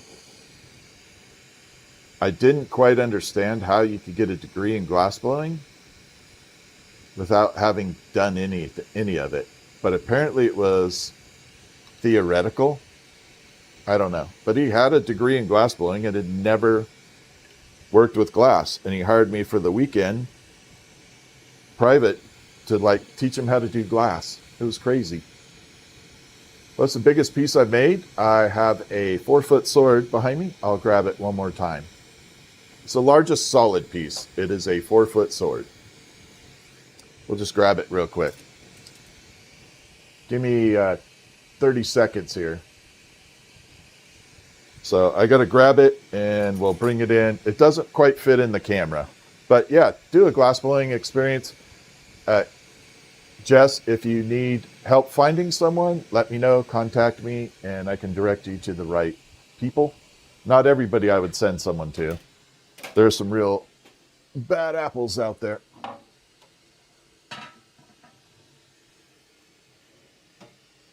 But you can expect to pay $250 for about 2 hours. All right, there is the 4-foot sword. My flowers are kind of hiding it. There's the hilt. So we're going to bring it back here so you can fit it in the whole screen. And then we'll bring up the hilt. Man, this thing's cold right now. Like that. Yeah, this was apparently he got it at San Francisco State. That's where he got his glassblowing degree. San Francisco State. Made sense because he was in Mountain View. So anyway, there is the little bitty, this is the largest solid piece I've ever done. Like that. So this is solid. And then we're going to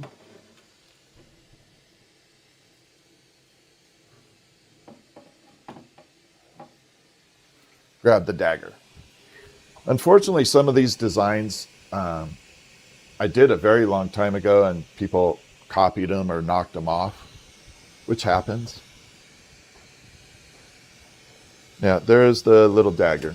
So again, we're going to change this up. We're going to put wings off to the side, a dragon spine on the back, and uranium glass. So yeah, this one's definitely going to get changed up. I think this design was knocked off by a pretty big company that mass produces glass. And I think they knocked this one off.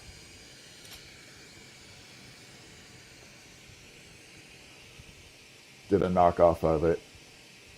But that happens. You can't avoid that. Yeah, unfortunately, there's not a lot of ethics and stuff. People have no originality. They just go in and say, oh, what a cool idea, and copy it. But they last about 5-6 years, maybe a little longer, and eventually they get to running out of the ability to do anything original.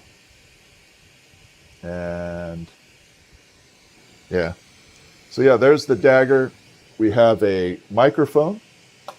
I actually like this piece. This is the microphone. I was a big fan of those old metallic microphones, the big metal ones. So I replicated it out of glass. I just thought it'd be cool to have that. I can't sing for anything, but I just thought the microphone was kind of cool. And then it comes out separately, so if someone was a singer, they could have it this way. Put the little screw and bolt and screw on there. Yeah, I thought this was kind of like a cool little design. From like a 50s microphone. And of course we got the hammer. Where's my hammer?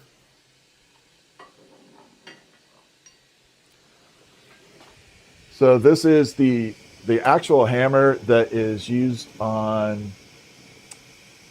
I have a video of this being used by my roofing contractor. So he took this and nailed in roofing nails with the hammer. And yeah, this one's actually been used in a video. I think the video is like 30 seconds. It's not very long. But yeah. Yeah, that's what I'm saying. I thought it was the Shure. I didn't remember the series, but I knew it was the Shure microphone. I really like them. I definitely like it. Yeah, I'd rather have that than the SM7B for sure. No pun intended. Yeah, that's a really cool micro. The old microphones they look amazing. I like that style. Kind of like it should be along with a 56 Chevy. It's what Elvis used? Really? The Shure microphone? Yep, it is a glass hammer that hammers. You're a roofer? Oh, awesome. Yeah, so my roofing contractor, if you go check out the video, he actually has his roofing hammer. I don't remember the name of it. I just remember he said it was like $200 for the roofing hammer. But you could tell he was a little nervous about slamming that thing with the roofing tile. And he was pretty happy and impressed with it. Yeah, I think he said his roofing hammer was $200, if that sounds about right.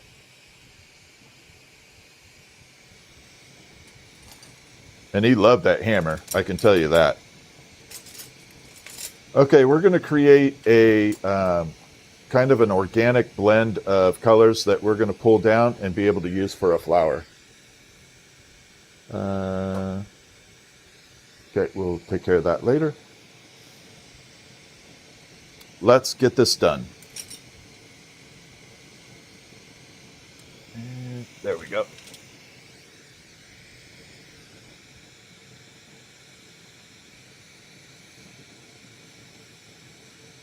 A stiletto? Maybe. I can't remember the name of it. You'll probably be able to, if you see the video, you'll probably be able to check it out. You'll probably know immediately what it is. I know it'd be a cool karaoke trophy. I thought so too. I can't do karaoke at all. I'm like the worst singer in the world.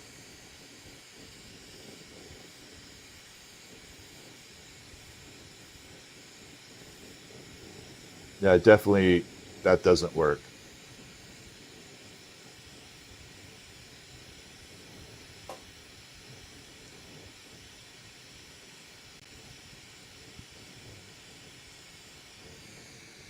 All right, so what we're going to do here is we're going to attach some colors to the thicker rod, pull it back down into a usable size, and we'll see how it blends for flower petals. I'm not quite sure.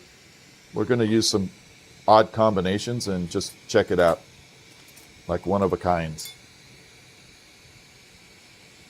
The singer from The Offspring? Yeah, I get that a lot. I definitely can't sing though. That is not my forte.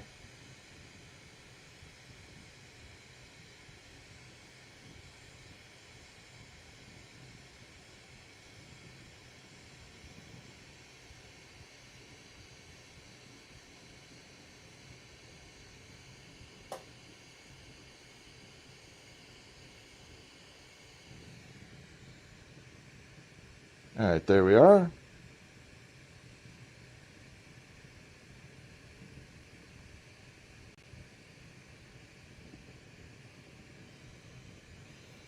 So we're going to take that and cut it off.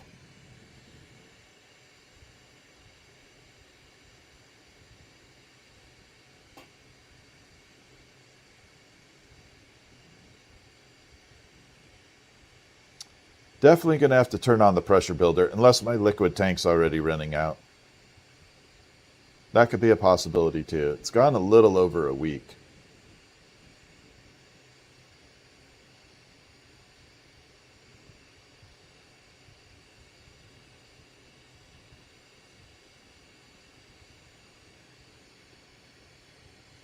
Okay, bring it out this way.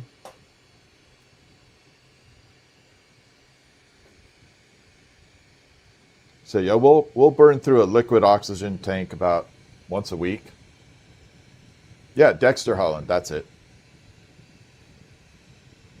I like the Offspring's music though. Good night, Tiffany. Yeah, I do like the Offspring. I think they sound amazing.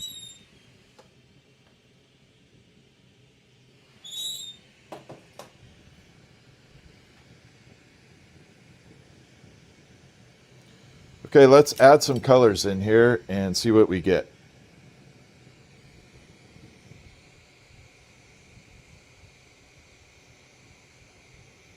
Yeah, I should probably give them another listen. I just got done listening to In Excess again. I forgot how good they were. And of course, my go-to for most of the time is like Alice in Chains. Like one of my favorite. Actually, Alice in Chains is definitely up there.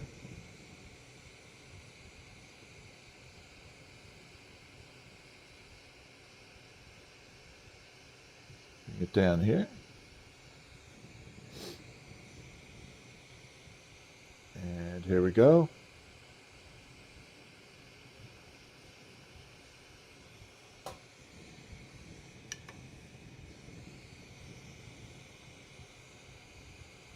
So we're adding, this color here is called Butterscotch.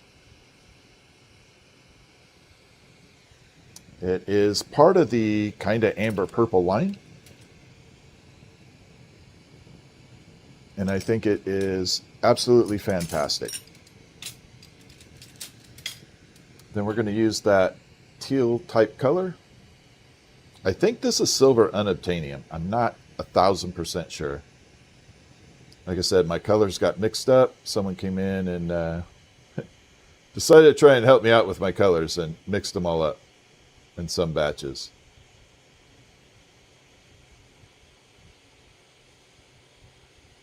So there are some definitely colors that I have to sort through.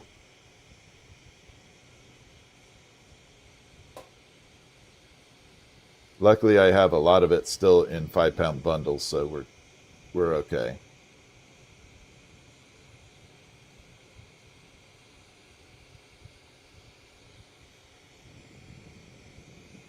Okay, here we go. One more this way.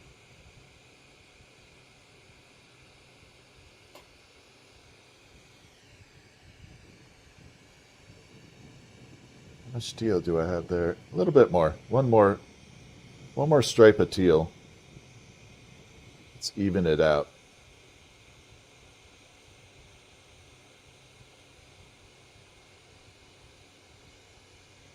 There we go. You know what? We're going to run black on it. We're going to do some galaxy. Why not?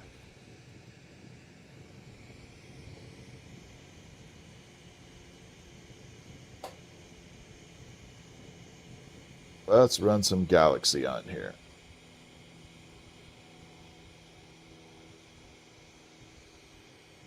So we'll have a tricolor for the flower. Butterscotch, galaxy black, and teal. Should make a nice combo. By the way, if you are looking to want to have your Valentine's flowers made, you got to get it in pretty soon. I literally have like 45 orders for flowers in the queue already. We're running out of space. We are literally running out of space to be able to get it done. So, yeah. Yeah, we're definitely running out of pressure here. Either my tank is empty or the pressure builder needs to be added. I'll try the pressure builder first. The tank didn't feel that empty.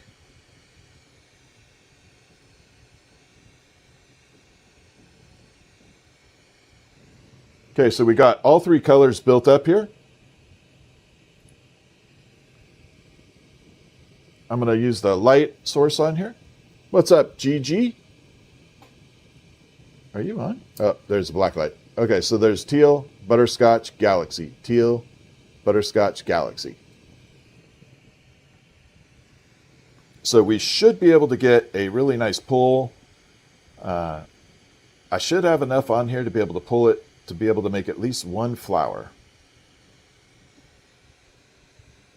But yeah, if you are looking to have your Valentine's flower done, definitely get a hold and get your order in and reserve your spot.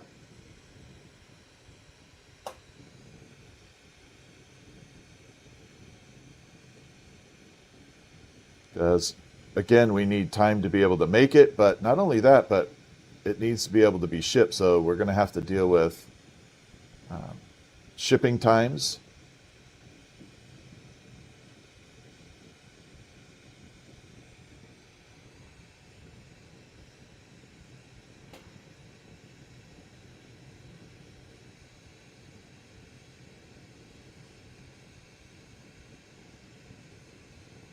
Okay, here we go.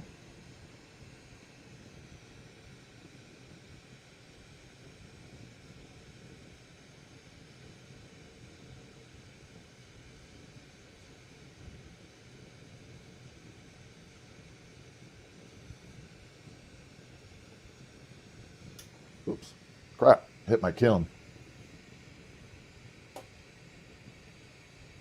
Stretched it a little bit too far right there.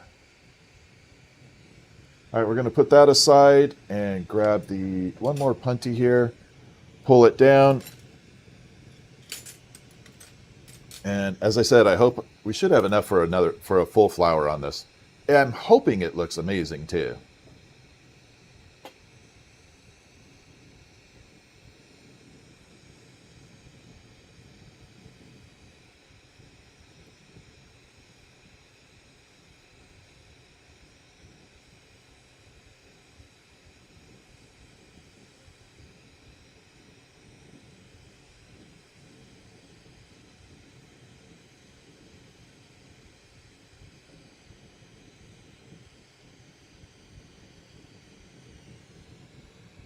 And here we go.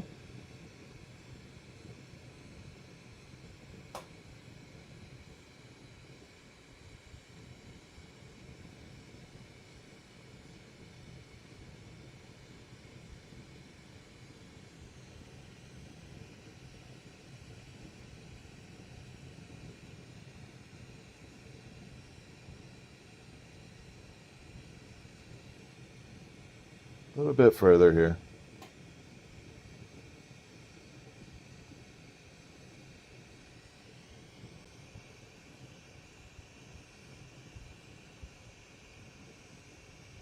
And there we go.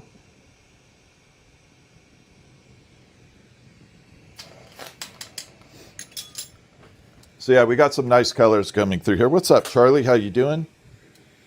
Good to see you. And we got the colors running through. We got the teal, the black, and the caramel or butterscotch. So there's the black, teal, and butterscotch. So we should have a nice color combo on there.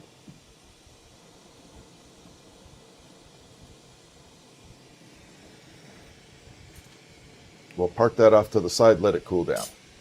Okay, we've been streaming for 2 hours right now. I'm going to take a short break and I will definitely be back. Give me a few minutes. I'm going to either have to change my oxygen tank or build up pressure because it literally has none. And I can't do much without that right now. So give me a few minutes and let me see if I can get this thing either change the tank over or build pressure.